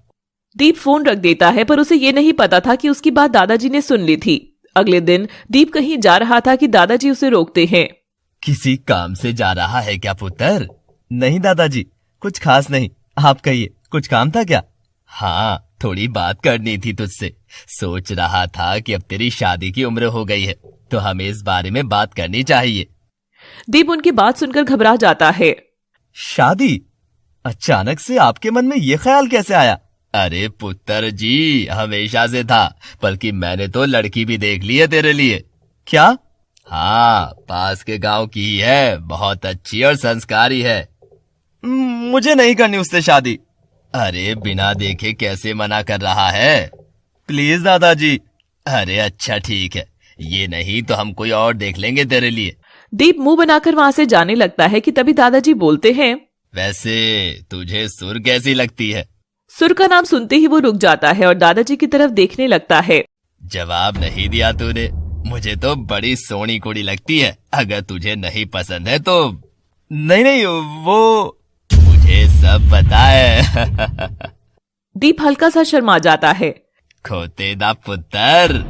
दादाजी घर पर सबसे बात करते हैं और सुर के परिवार से भी। दोनों परिवारों की रजामंदी उनके रिश्ते को मिल जाती है और 15 दिन बाद शादी का मुहूर्त निकलता है। कुछ ही दिनों में सुरजीत और अमृत भी आ जाते हैं। आज सुर और दीप की शादी थी। सुबह के टाइम दीप और सुरजीत एक दूसरे से बात कर रहे थे। यार कितनी अच्छी तो है, क्या बच्चों जैसी जिद लेकर बैठ गया तू? मुझे नहीं अच्छी लग रही। जो तुझे पसंद है वो यहाँ नहीं मिलेगी, शहर जाना पड़ेगा उसके लिए। मुझे नहीं पता, पर मैं ये तो नहीं पहनूंगा। सुरजीत एक गहरी सांस छोड़ता है और जाने लगता है। कहाँ जा रहा है? तेरी ख्वाहिश पूरी करने। अभी निकलूंगा, तभी शादी के टाइम तक वापस आ पाऊंगा। दीप उसके गले लग जाता है। तू सच में मेरा सबसे अच्छा दोस्त है। ओए तेरे लिए तो बंदे की जान भी हाजिर है। दोनों हंसने लगते हैं और सुरजीत शहर के लिए निकल जाता है। शाम होने को आई थी पर सुरजीत अभी तक वापस नहीं आया था। दीप भी तैयार नहीं हुआ था। तभी दीप के पिता उसके कमरे में आते हैं। अरे दीप, तू अभी तक तैयार नहीं हुआ? जल्दी कर, बारात निकलने का टाइम हो रहा है। हाँ, पर सुरजीत अभी तक नहीं आया है। वो मेरी शेरवानी लेने शहर गया था। अब इतना टाइम नहीं है कि हम तेरी शेरवानी का वेट कर सके। ये वाली भी तो अच्छी है, जल्दी से इसे पहनो और बाहर आओ। शेरवानी तो मैं ये पहन लूंगा, पर सुरजीत के बिना हम कैसे निकल सकते हैं? बेटा, हर चीज का एक टाइम होता है। सुरजीत सीधा वहीं आ जाएगा, तुम बस तैयार हो जाओ और नीचे चलो। दीप बहुत बेमन सा तैयार होता है और सुर के घर के लिए सब लोग निकल जाते हैं। सुर ने भी बहुत सुंदर शादी का जोड़ा पहना हुआ था। थोड़ी देर में सुर भी मंडप में आ जाती है, पर सुरजीत अभी भी नहीं आया था। ये बात दीप को बहुत परेशान कर रही थी, पर वो कर भी क्या सकता था। अमृत भी इसी वजह से परेशान थी। उसका फोन भी स्विच ऑफ आ रहा था। थोड़ी देर में उनकी शादी हो जाती है और वो सबका आशीर्वाद लेने के लिए खड़े होते हैं कि तभी एक पुलिस की जीप वहां आती है। उसके पीछे एक एम्बुलेंस। सबकी नजर उधर पड़ती है, पर किसी को कुछ समझ नहीं आ रहा था। ये कौन सा खेल रचा था वाहेगुरु जी ने? क्या था उसका सच? सुर और दीप शादी के बाद सबका आशीर्वाद लेने के लिए खड़े होते हैं कि तभी वहां पुलिस की जीप आती है और उसके पीछे एक एम्बुलेंस आकर रुकती है। सबकी नजर उधर पड़ती है, पर किसी को कुछ भी समझ नहीं आ रहा था। तभी इंस्पेक्टर जीप से उतरकर उन सबके पास आते हैं। असी सुरजीत सिंह दा परिवार है। सुरजीत के पिता इंस्पेक्टर के पास आते हैं और घबराते हुए पूछते हैं, हाँ इंस्पेक्टर साहब, इस सुरजीत का ही परिवार है। मैं उसका प्यो सुखबीर सिंह। की होया, आप ऐसे क्यों पूछ रहे हो? वो तो शहर गया है अपने यार दी शेरवानी लेने वास्ते। इंस्पेक्टर साहब उनकी बात का कोई जवाब नहीं देते। दीप उनके पास आता है। बात क्या है इंस्पेक्टर साहब? तभी एम्बुलेंस का दरवाजा खुलता है और उसमें से किसी का पार्थिव शरीर, जो कि पूरा सफेद चादर से ढका हुआ था, निकलता है। सुरजीत सिंह जब शहर से पिंड वापस लौट रहा था, उसी वक्त उसकी कार का एक्सीडेंट एक ट्रक से हो गया और मौके पर ही उनकी। ये कहते कहते वो चुप हो जाते हैं। अमृत उनके पास आती है। मौके पर ही उनकी? बताइए ना, मौके पर ही उनकी क्या मौत हो गई? ये सुनते ही अमृत और वहाँ खड़े बाकी लोग को एक झटका सा लगता है। अमृत एक जिंदा लाश सी वहीं खड़ी रहती है। जहाँ कुछ वक्त पहले शादी की शहनाई बज रही थी, वहीं हर तरफ चीखें सुनाई दे रही थी। सुरजीत के शरीर को अमृत के घर लाया जाता है। सुर अमृत के पास बैठी रो रही थी, पर अमृत बेसुध सी बैठी बस सुरजीत को देखे जा रही थी। दीप आंखों में आंसू लिए सुरजीत के पास आकर बैठने ही वाला होता है कि कोई उसका हाथ पकड़ लेता है। वो सुरजीत की माँ थी, जो आंखों में आंसू और बेतहाशा गुस्से से दीप को देख रही थी। वो उसे धक्का मार देती है। खबरदार, खबरदार अगर मेरे बेटे के पास भी आए तो उसकी जान लेकर तुम्हें चैन नहीं पड़ा कि उसके पास फिर आ गया। दीप बस आंखों में आंसू भरे उन्हें देखे जा रहा था और वहाँ खड़े बाकी सब लोग भी। तभी सुर उठकर उनके पास आती है। काकी, आप ऐसा क्यों कह रही हैं? क्यों कह रही हूँ ऐसा? तू अब भी ये पूछ रही है? सुरजीत इसकी वजह से शहर गया था इसकी शेरवानी लाने। अगर ये जिद ना करता तो आज मेरा पुत्र जिंदा होता। ये कहकर वो सुरजीत के बगल में बैठकर जोर जोर से रोने लगती है। सुर उनके पास आकर बैठती है। काकी, दीप को नहीं पता था कि ऐसा कुछ। सुरजीत की माँ उसे धक्का मारते हुए कहती है, चुप, एकदम चुप, बंद कर दीप की वकालत करना। दीप उनकी तरफ कदम बढ़ाता है कि तभी अमृत की माँ उसे जोरदार थप्पड़ मारती है। तुम्हारी वजह से आज मेरी कुड़ी की ये हालत हो गई है दीप। अभी तो उसकी गृहस्थी ठीक से बस भी नहीं पाई थी, तूने उसका पति छीन लिया। देख उसकी तरफ, जिस चेहरे पर हमेशा मुस्कुराहट रहती थी आज वो कैसा बेजान सा हो गया है। उसकी दुनिया बसने से पहले ही उजड़ गई। ये कहकर वो अमृत के पास आकर उसे गले लगाती है और रोने लगती है। वहाँ खड़े हर एक शख्स की नजर में दीप गुनहगार था। जी तो कर रहा है कि तुझे बद्दुआ। तभी दीप की माँ उनके पैर पकड़ लेती है। नहीं बहन जी, बद्दुआ ना निकालो मुंह से। आपका दुख समझ सकती हूँ मैं, पर दीप को नहीं पता था कि ऐसा कुछ हो जाएगा। अगर पता होता तो कभी ना जाने देता वो सुरजीते को। वो तो बस वाहिगुरु जी की मर्जी का ही एक जरिया बन गया। उससे इतनी नफरत ना करो आप सब, ना करो।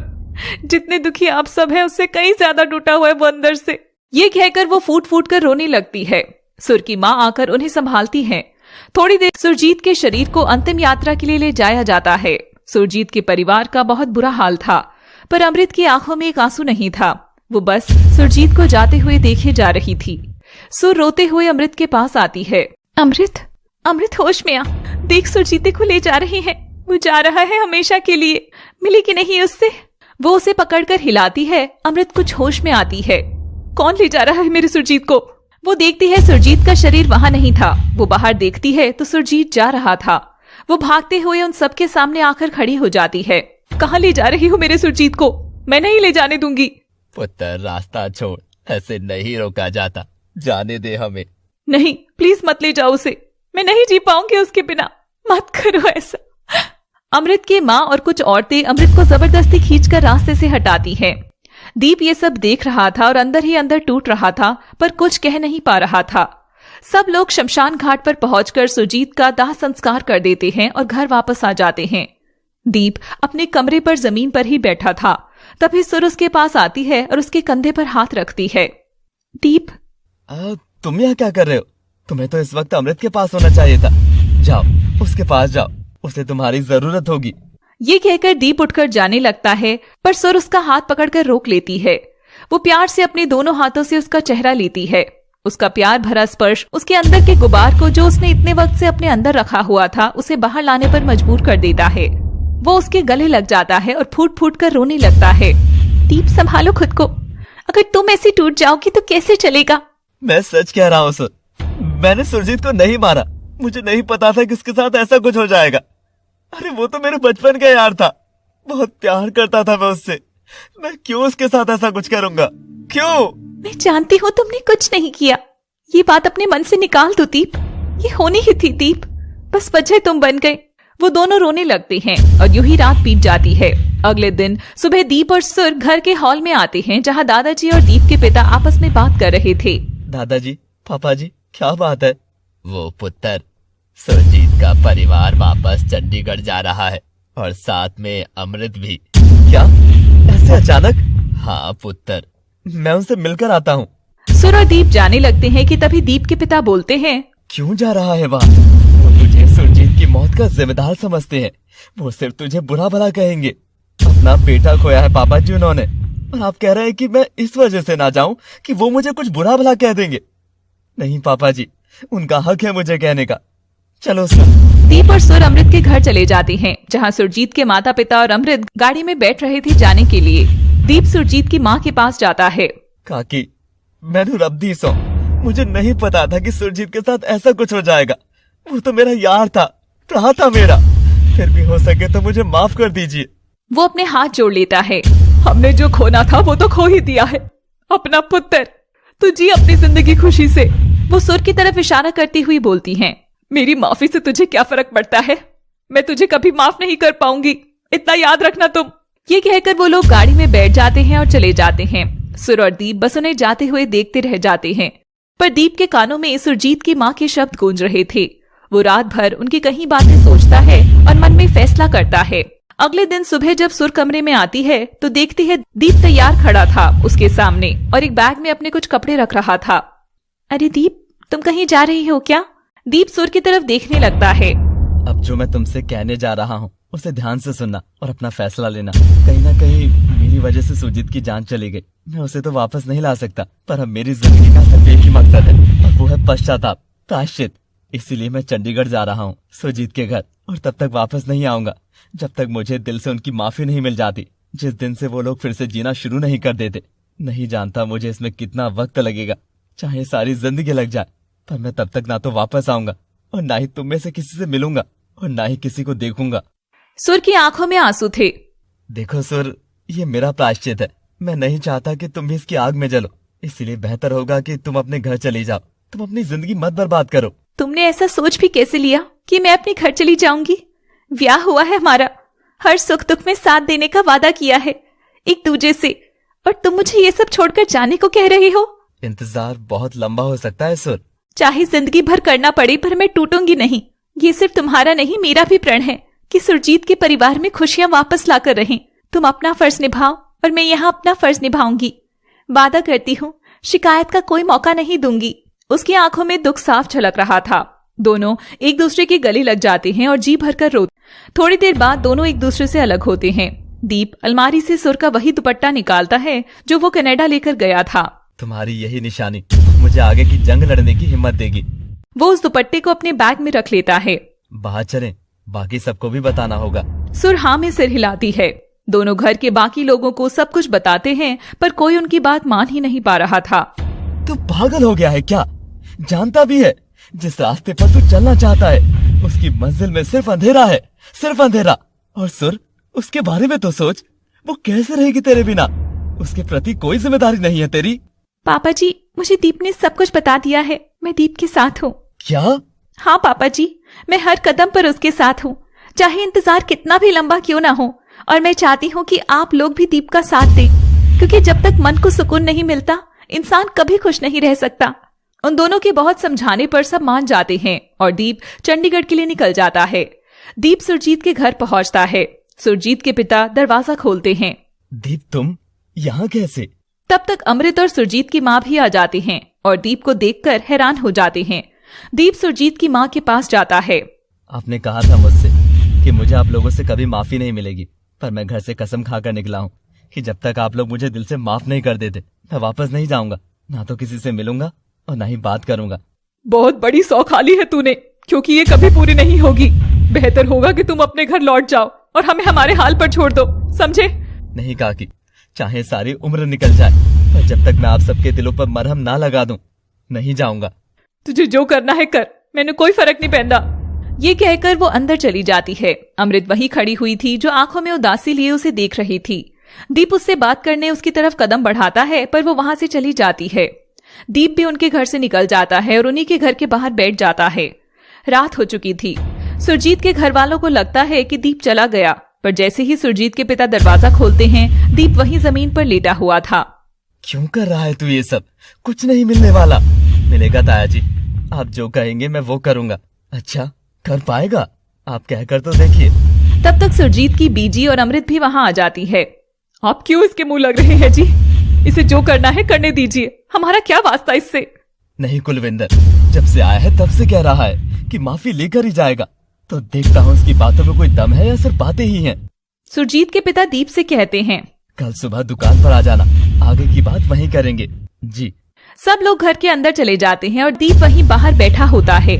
अगले दिन दीप सुरजीत के पिता की कपड़ों की दुकान पर पहुंचते हैं। बताइए ताया जी, क्या करना है मुझे? नौकरी करेगा यहाँ? जी, जैसा आप कहेंगे वैसा करूंगा। क्या करना होगा?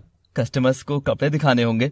नहीं तो फिर यहाँ दुकान पर आने जाने वाले लोगों को पानी पिलाना होगा। मेरा टिफिन घर से लाना होगा। यहाँ जो भी झूठे बर्तन होंगे उन्हें अंदर किचन है, वहाँ जाकर मांजना होगा। रोज सुबह दुकान खुलने से पहले यहाँ आकर साफ सफाई करनी होगी। इसके बदले में तुझे 2 वक्त का खाना और इसी दुकान पर रहने के लिए छत मिल जाएगी और 1000 रुपए मिलेंगे महीने के। मंजूर है? दीप कुछ जवाब नहीं देता। क्या हुआ, सुनकर ही हाथ पैर फूल गए? कनाडा में रहने वाला, तुझसे ये नहीं हो पाएगा। चुपचाप यहाँ से वापस चला जा और बंद कर अपनी नौटंकी। मुझे आपकी नौकरी मंजूर है। सुरजीत के पिता उसे हैरानी से देखने लगते हैं, फिर खुद को संभालते हुए बोलते हैं, तो फिर लग जा काम पर अभी। दीप हाँ में सिर हिलाता है। सुरजीत के पिता घर पर फोन करके सुरजीत की माँ और अमृत को भी सब बता देते हैं। दीप पूरा दिन दुकान में आने जाने वाले लोगों को पानी और कोल्ड ड्रिंक पिला रहा था और बीच में तपती धूप में वो सुरजीत के पिता का खाना भी घर से लेकर आता है, फिर बर्तन मांजता है। ऐसे ही करते करते पूरा दिन निकल जाता है। उसे रात के खाने में 2 सूखी रोटी मिलती हैं। तू यहीं रुक सकता है, बाथरूम वगैरह सब अंदर है। ये कहकर वो वहाँ से चले जाते हैं और दीप उन्हें जाता हुआ देखता है। अगली सुबह जब सुरजीत के घर पर सब सोकर उठते हैं तो देखते हैं कि दीप उन्हीं के घर के बाहर जमीन पर सो रहा था। अरे, इसे तो मैंने दुकान में रहने की जगह दे दी थी, तो फिर ये यहाँ क्यों सो रहा है? वो ये सब सोच ही रहे थे कि तभी दीप की आँख खुलती है और वो खड़ा हो जाता है। ताया जी, तुझसे परेशान ना हो, मैं दुकान अच्छे से बंद करके आया था और अभी आपके आने से पहले ही सब साफ सफाई करके रखूंगा। ये कहकर दीप वहाँ से चला जाता है। सुरजीत के पिता उसे जाते हुए देखते हैं। ये सिलसिला अब रोज का हो गया था। दीप दिन भर मेहनत करता था और एक पैर पर दौड़ लगाता था, जिस वजह से वह बहुत कमजोर भी हो गया था। सुरजीत का परिवार और अमृत ये सब देख रहे थे।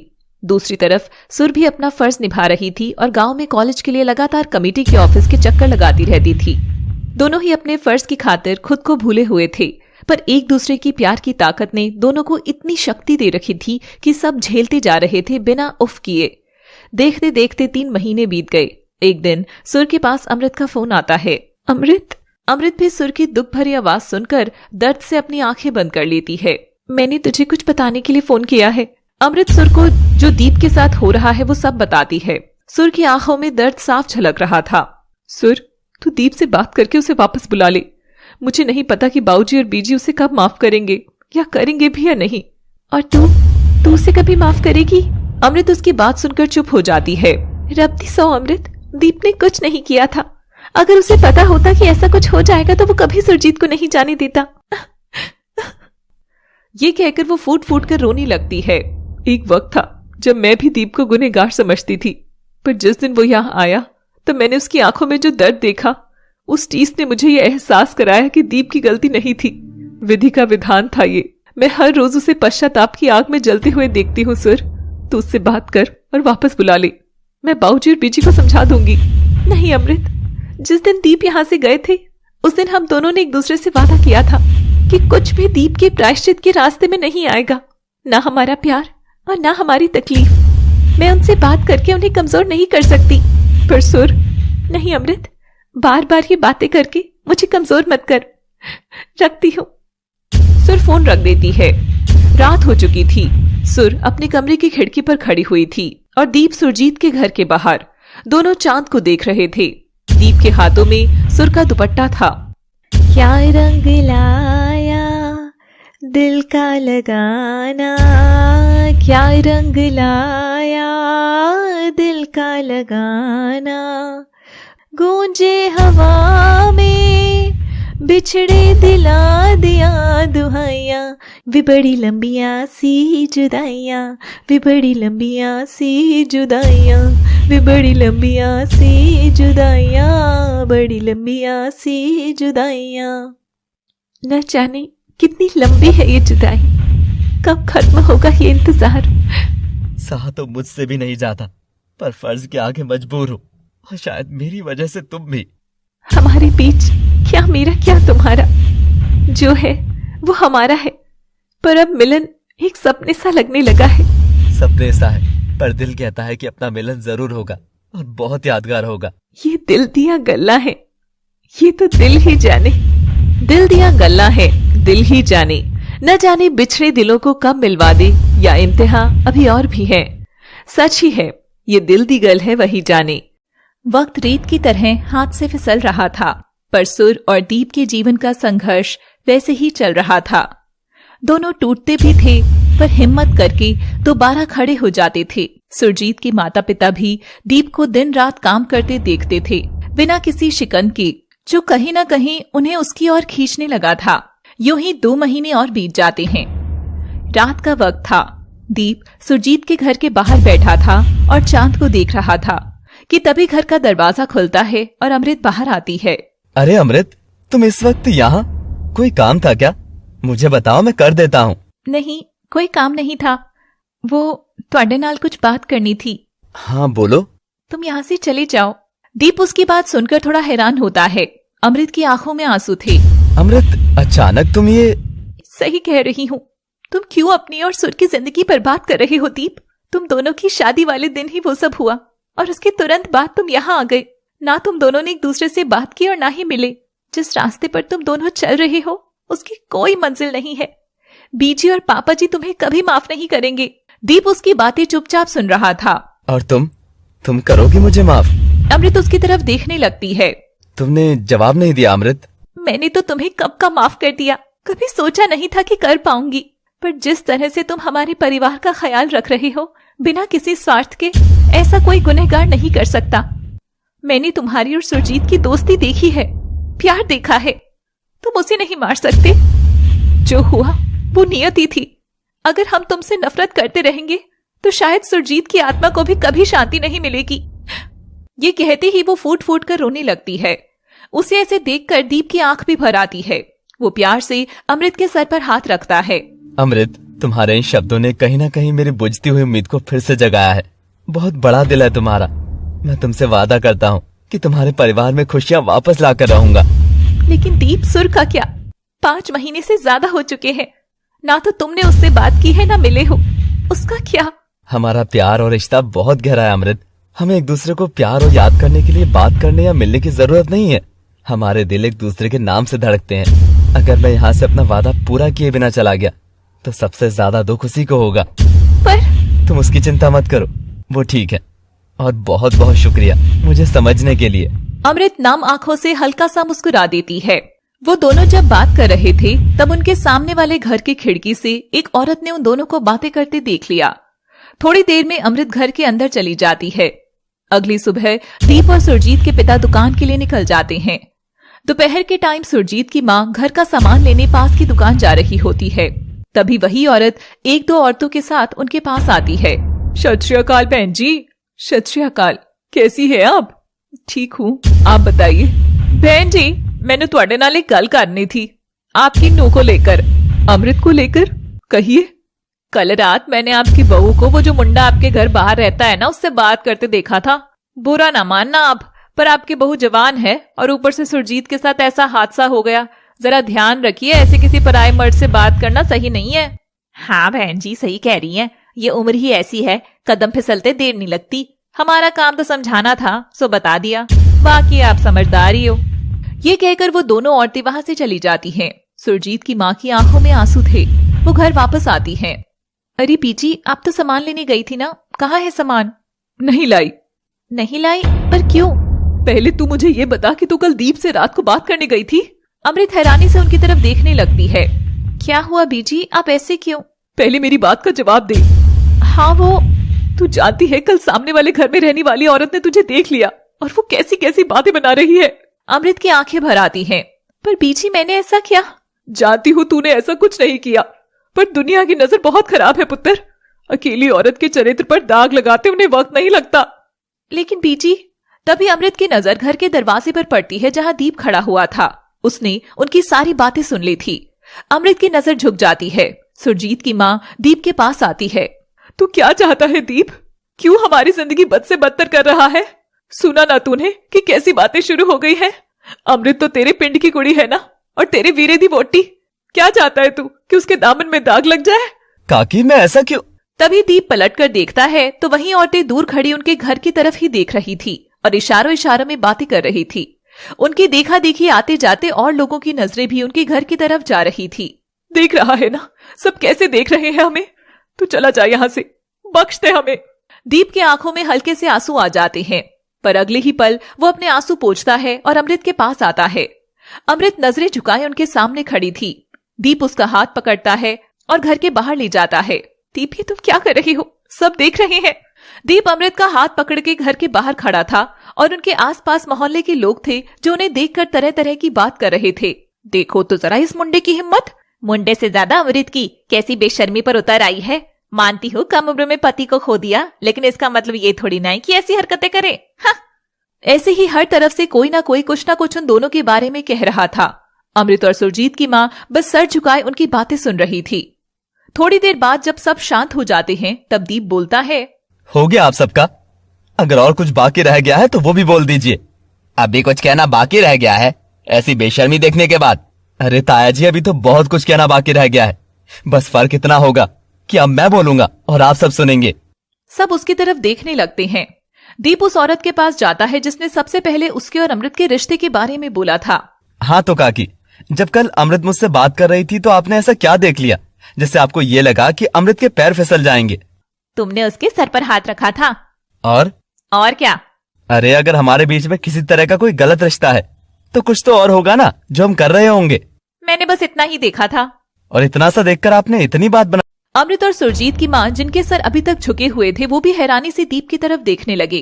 कुछ पूछ रहा हूँ मैं आपसे, अगर मैंने अमृत के सर पर हाथ रख दिया तो इसका मतलब मेरा उसके साथ कोई चक्कर है क्या? एक भाई अपनी बहन के सर पर हाथ नहीं रखता कभी? जवाब दीजिए। वो औरत कुछ नहीं बोल पाती। दीप वहाँ मौजूद सभी लोगों की तरफ देखता है और कहता है, ये सवाल मेरा आप सबसे भी है, क्या एक लड़के और लड़की के बीच सिवाय एक संबंध के कोई और रिश्ता नहीं हो सकता? क्यों है हमारी इतनी छोटी सोच?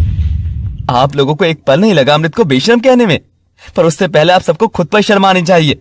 इतनी घटिया सोच है आपकी। जिस लड़की के साथ इतना कुछ हो गया उससे और उसके परिवार के प्रति हमदर्दी रखने की बजाय आप लोग इतनी ओछी बातें कर रहे हैं।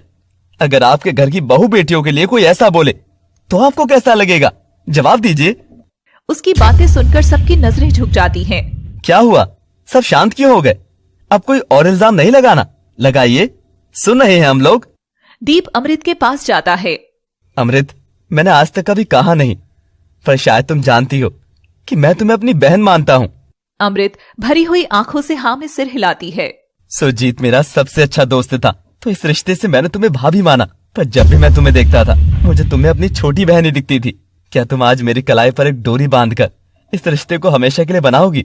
दिल के रिश्ते को सबूत की जरूरत नहीं होती है, पर बहुत सी चीजें हमें दुनिया के लिए करनी पड़ती हैं।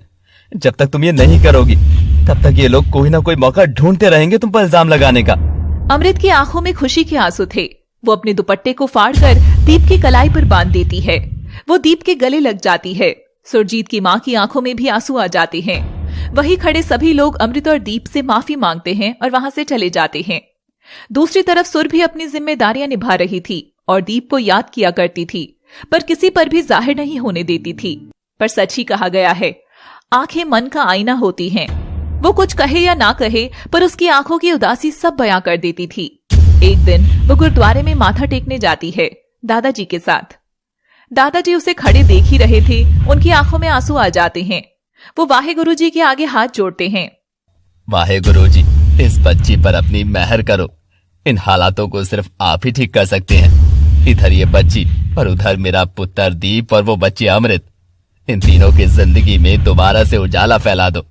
कब तक ये लोग बिना किसी गलती के सजा भुगतते रहेंगे? मेहर करो वाहे गुरुजी, मेहर करो। तब तक सुर उनके पास आती है और दादाजी की आंखों में आंसू देख लेती है। क्या हुआ दादाजी, आपकी आंखों में आंसू? कुछ नहीं पुत्र, आंखों में कुछ चला गया था। झूठ, बताइए क्या बात है? कोई परेशानी है? कोई परेशानी नहीं है पुत्र, तेरे रहते परेशानी कैसे हो सकती है? वो उसके सर पर हाथ रखते हैं और कहते हैं, खुश रहे पुत्र, खुश रहे। ये कहकर वो चले जाते हैं और सुर उन्हें जाते हुए देखती है। वक्त अपनी गति से चल रहा था और बीतता जा रहा था। लगभग साल भर होने को आ रहा था। सुरजीत के परिवार वालों का व्यवहार दीप के लिए थोड़ा नरम होने लगा था, पर वो अब भी अपनी सोच से बाहर नहीं निकल पा रहे थे। दूसरी तरफ सुर और दादाजी की मेहनत रंग लाती है और उनके कॉलेज बनाने का प्रपोजल पास हो जाता है। दादाजी सुरजीत के घर फोन करते हैं और अमृत फोन उठाती है। अमृत पुत्र, मैं तेरा दादा बोल रहा हूँ जलंधर से। सत श्री अकाल दादाजी। सत श्री अकाल पुत्र, कैसी है? ठीक हो, आप कैसे हैं? कैसा होऊंगा पुत्र, जो हालात चल रहे हैं क्या ही बोलूं। दीप के प्योर बीजी भी ठीक नहीं है। अमृत उनकी बात का कोई जवाब नहीं दे पाती। दादाजी वो देख, मैं भी क्या बातें लेकर बैठ गया। जो बताने के लिए फोन किया था वो तो बताया ही नहीं। कॉलेज का प्रपोजल पास हो गया है। क्या सच? बहुत बहुत मुबारक हो आपको दादाजी। तुझे भी मुबारक हो। गुरु पूरब के दिन भूमि पूजन रखा है पुत्र, यानी अगले हफ्ते। तू आएगी ना? वादा नहीं कर सकती दादाजी, पर पूरी कोशिश करूंगी। समझ सकता हूँ पुत्र। अच्छा सुन, दीप कैसा है? ठीक है। उसे भी ये खबर दे देना। जी। फोन कट जाता है। अमृत दीप को जाकर ये खबर देती है। वो भी बहुत खुश हो जाता है। कुछ सोचकर अमृत सुरजीत के माता पिता के पास जाती है। कुछ नहीं बीजी बाबूजी, आपको कुछ बताना था। हाँ बोल पुत्र। जलंधर से दादाजी का फोन आया था। कॉलेज का प्रपोजल पास हो गया है। गुरु पूरब के दिन भूमि पूजन है। वो उसकी बात का कोई जवाब नहीं देते। बीजी बाबूजी, हम कब तक ऐसे ही जीते रहेंगे? दोनों उसकी तरफ देखने लगते हैं। कहीं ना कहीं आपका मन भी दीप को माफ करके अपनाना चाहता है, पर आप क्यों खुद को रोक रहे हैं? सुरजीत भी हमें ऐसे देखकर खुश नहीं होएगा। जो हुआ वो हमारी किस्मत थी, उसमें दीप की गलती नहीं थी। वो सुरजीत से बहुत प्यार करता है और हम सबसे भी। कब तक हम उसे इस बात की सजा देते रहेंगे?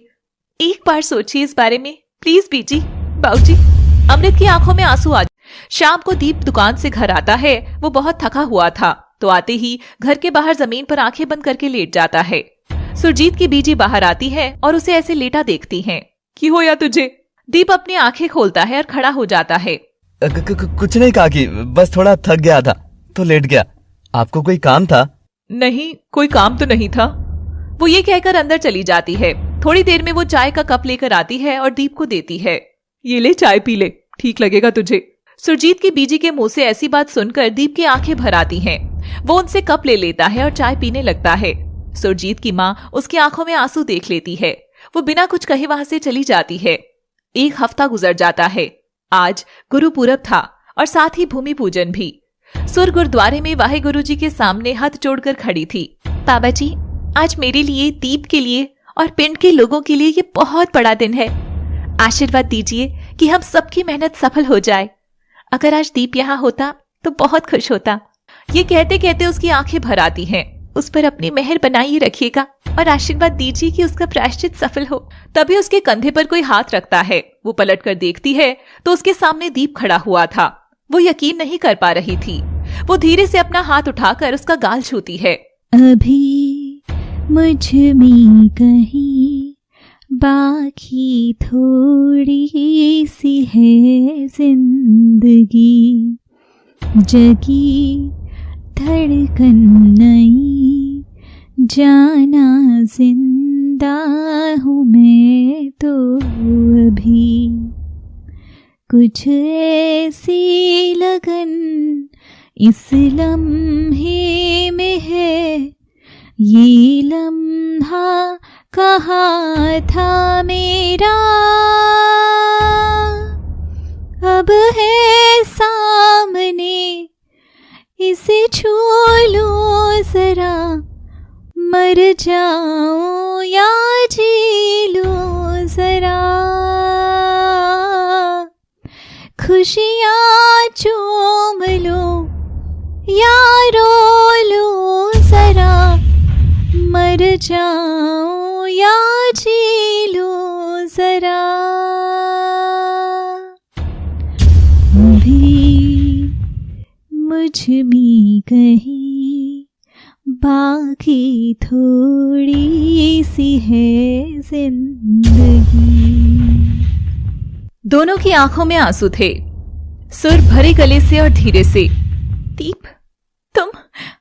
दोनों एक दूसरे के गले लग जाते हैं और ना जाने कितनी देर तक गले लगे रहते हैं, जैसे कि अगर छोड़ दिया तो फिर बिछड़ जाएंगे। थोड़ी देर में वहां सुरजीत के बाऊजी, बीजी, अमृत, दादाजी और दीप के माता पिता भी आ जाते हैं। सुर पुत्र, मुझे माफ कर दे। मैंने बहुत गलत किया तुम दोनों के साथ। अपने गुस्से और नफरत में इतनी अंधी हो गई कि सोचने समझने की शक्ति ही नहीं रही। माफ कर दे मुझे पुत्र। नहीं काकी, आप माफी मत मांगिए। वो उनके गले लग जाती है। दीप भी उन दोनों की गले लग जाता है।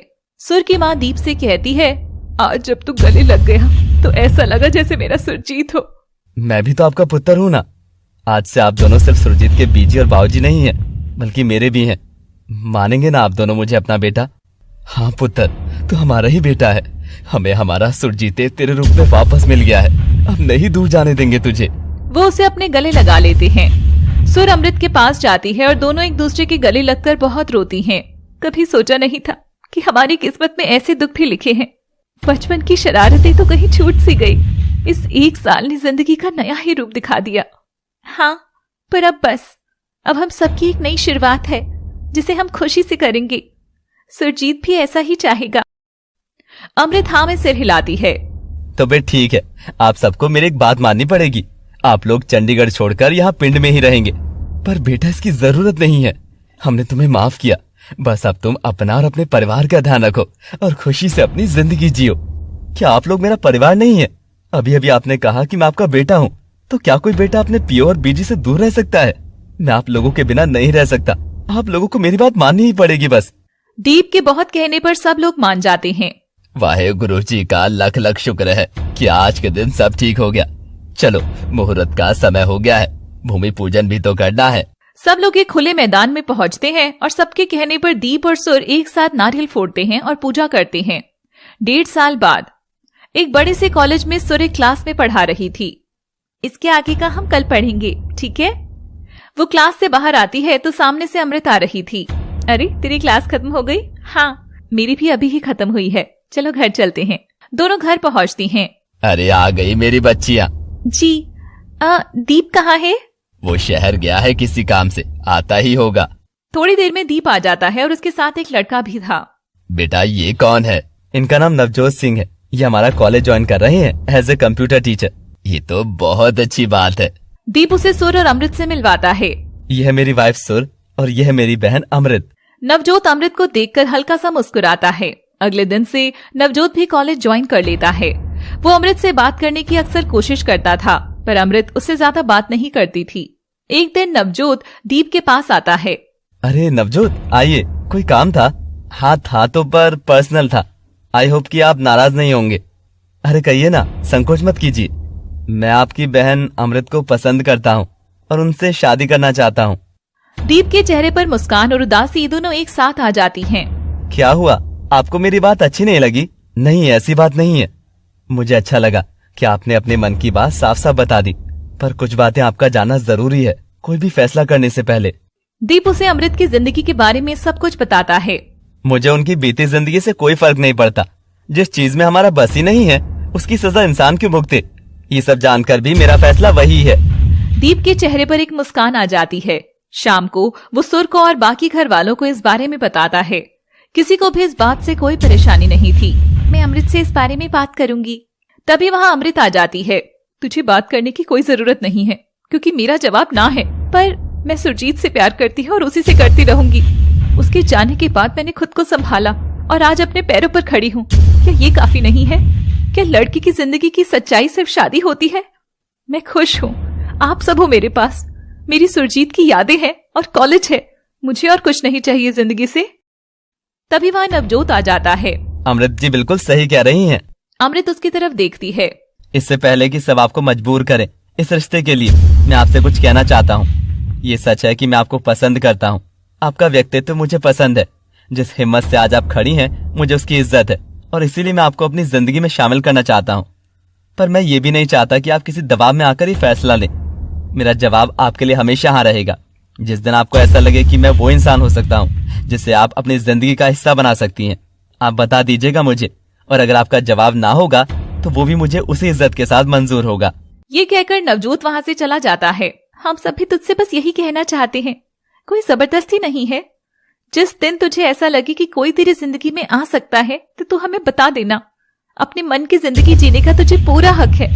पर जब कोई हमसफर साथ होता है तो जिंदगी आसान और खूबसूरत हो जाती है। ये कहकर सुर, दीप और बाकी सब वहाँ से चले जाते हैं। अमृत थोड़ी देर उनकी बातों को सोचती है, फिर अपने काम में लग जाती है। वक्त गुजरने लगता है। अमृत देखती है कि नवजोत एक बहुत ही प्यारा इंसान है और उसका बहुत ख्याल रखता है। उनके बीच में एक बॉन्ड बनने लगता है। एक दिन अमृत कॉलेज से घर जा रही थी कि नवजोत उसके पास आता है। अमृत, मैं आपसे कुछ कहना चाहता हूँ। जी? कहना तो नहीं चाहिए क्योंकि मैं आपका जवाब जानता हूँ, पर फिर भी मैं आपसे पूछना चाहता हूँ कि क्या आप मेरी हमसफर बनेंगी? आपके मन में जो हो आप कह सकती हैं, मैं फिर से ना सुन लूंगा। अमृत कोई जवाब नहीं देती। नवजोत उदास होकर जाने लगता है कि तभी अमृत बोलती है, हाँ बनूंगी मैं आपकी हमसफर। दोनों एक दूसरे की तरफ देखकर मुस्कुराते हैं। वो घर जाकर सबको ये बात बताती है। बाकी सब भी बहुत खुश होते हैं। आज नवजोत और अमृत की शादी थी। दोनों मंडप में बैठे हुए थे। दीप दूर से उन्हें देख रहा था। वो अपनी जेब से सुरजीत की फोटो निकालता है और उससे कहता है, ओ यारा, आज मैं तेरी अमानत किसी और के हवाले कर रहा हूँ। उम्मीद करता हूँ कि तेरी सारी जिम्मेदारियां मैंने ठीक से निभाई हैं। तुझे मुझसे कोई शिकायत तो नहीं है? उसकी आंखें छलक जाती हैं। तभी वहां सुर आ जाती है और उसे ऐसे देखकर ना में सिर हिलाती है। दोनों एक साथ अमृत और नवजोत की शादी होते देख रहे थे। थोड़ी देर में उनकी शादी हो जाती है और अमृत अपनी नई जिंदगी की शुरुआत के लिए निकल जाती है। सच ही है, किस्मत का लिखा कोई नहीं बदल सकता। जो होना होता है वो होकर ही रहता है। हालातों ने न केवल अमृत की बल्कि दीप और सुर की जिंदगी भी पलट कर रख दी थी। जब सब अच्छे से हो गया था तब उन्हें यूं अलग होना पड़ रहा था, पर अंत भला तो सब भला। आपको हमारी ये कहानी कैसी लगी हमें कमेंट बॉक्स में जरूर लिखकर बताएं, ताकि हम ऐसी और एक्साइटिंग स्टोरीज अपने चैनल लव सिटी पर आपके लिए लाते रहें। Thanks for watching.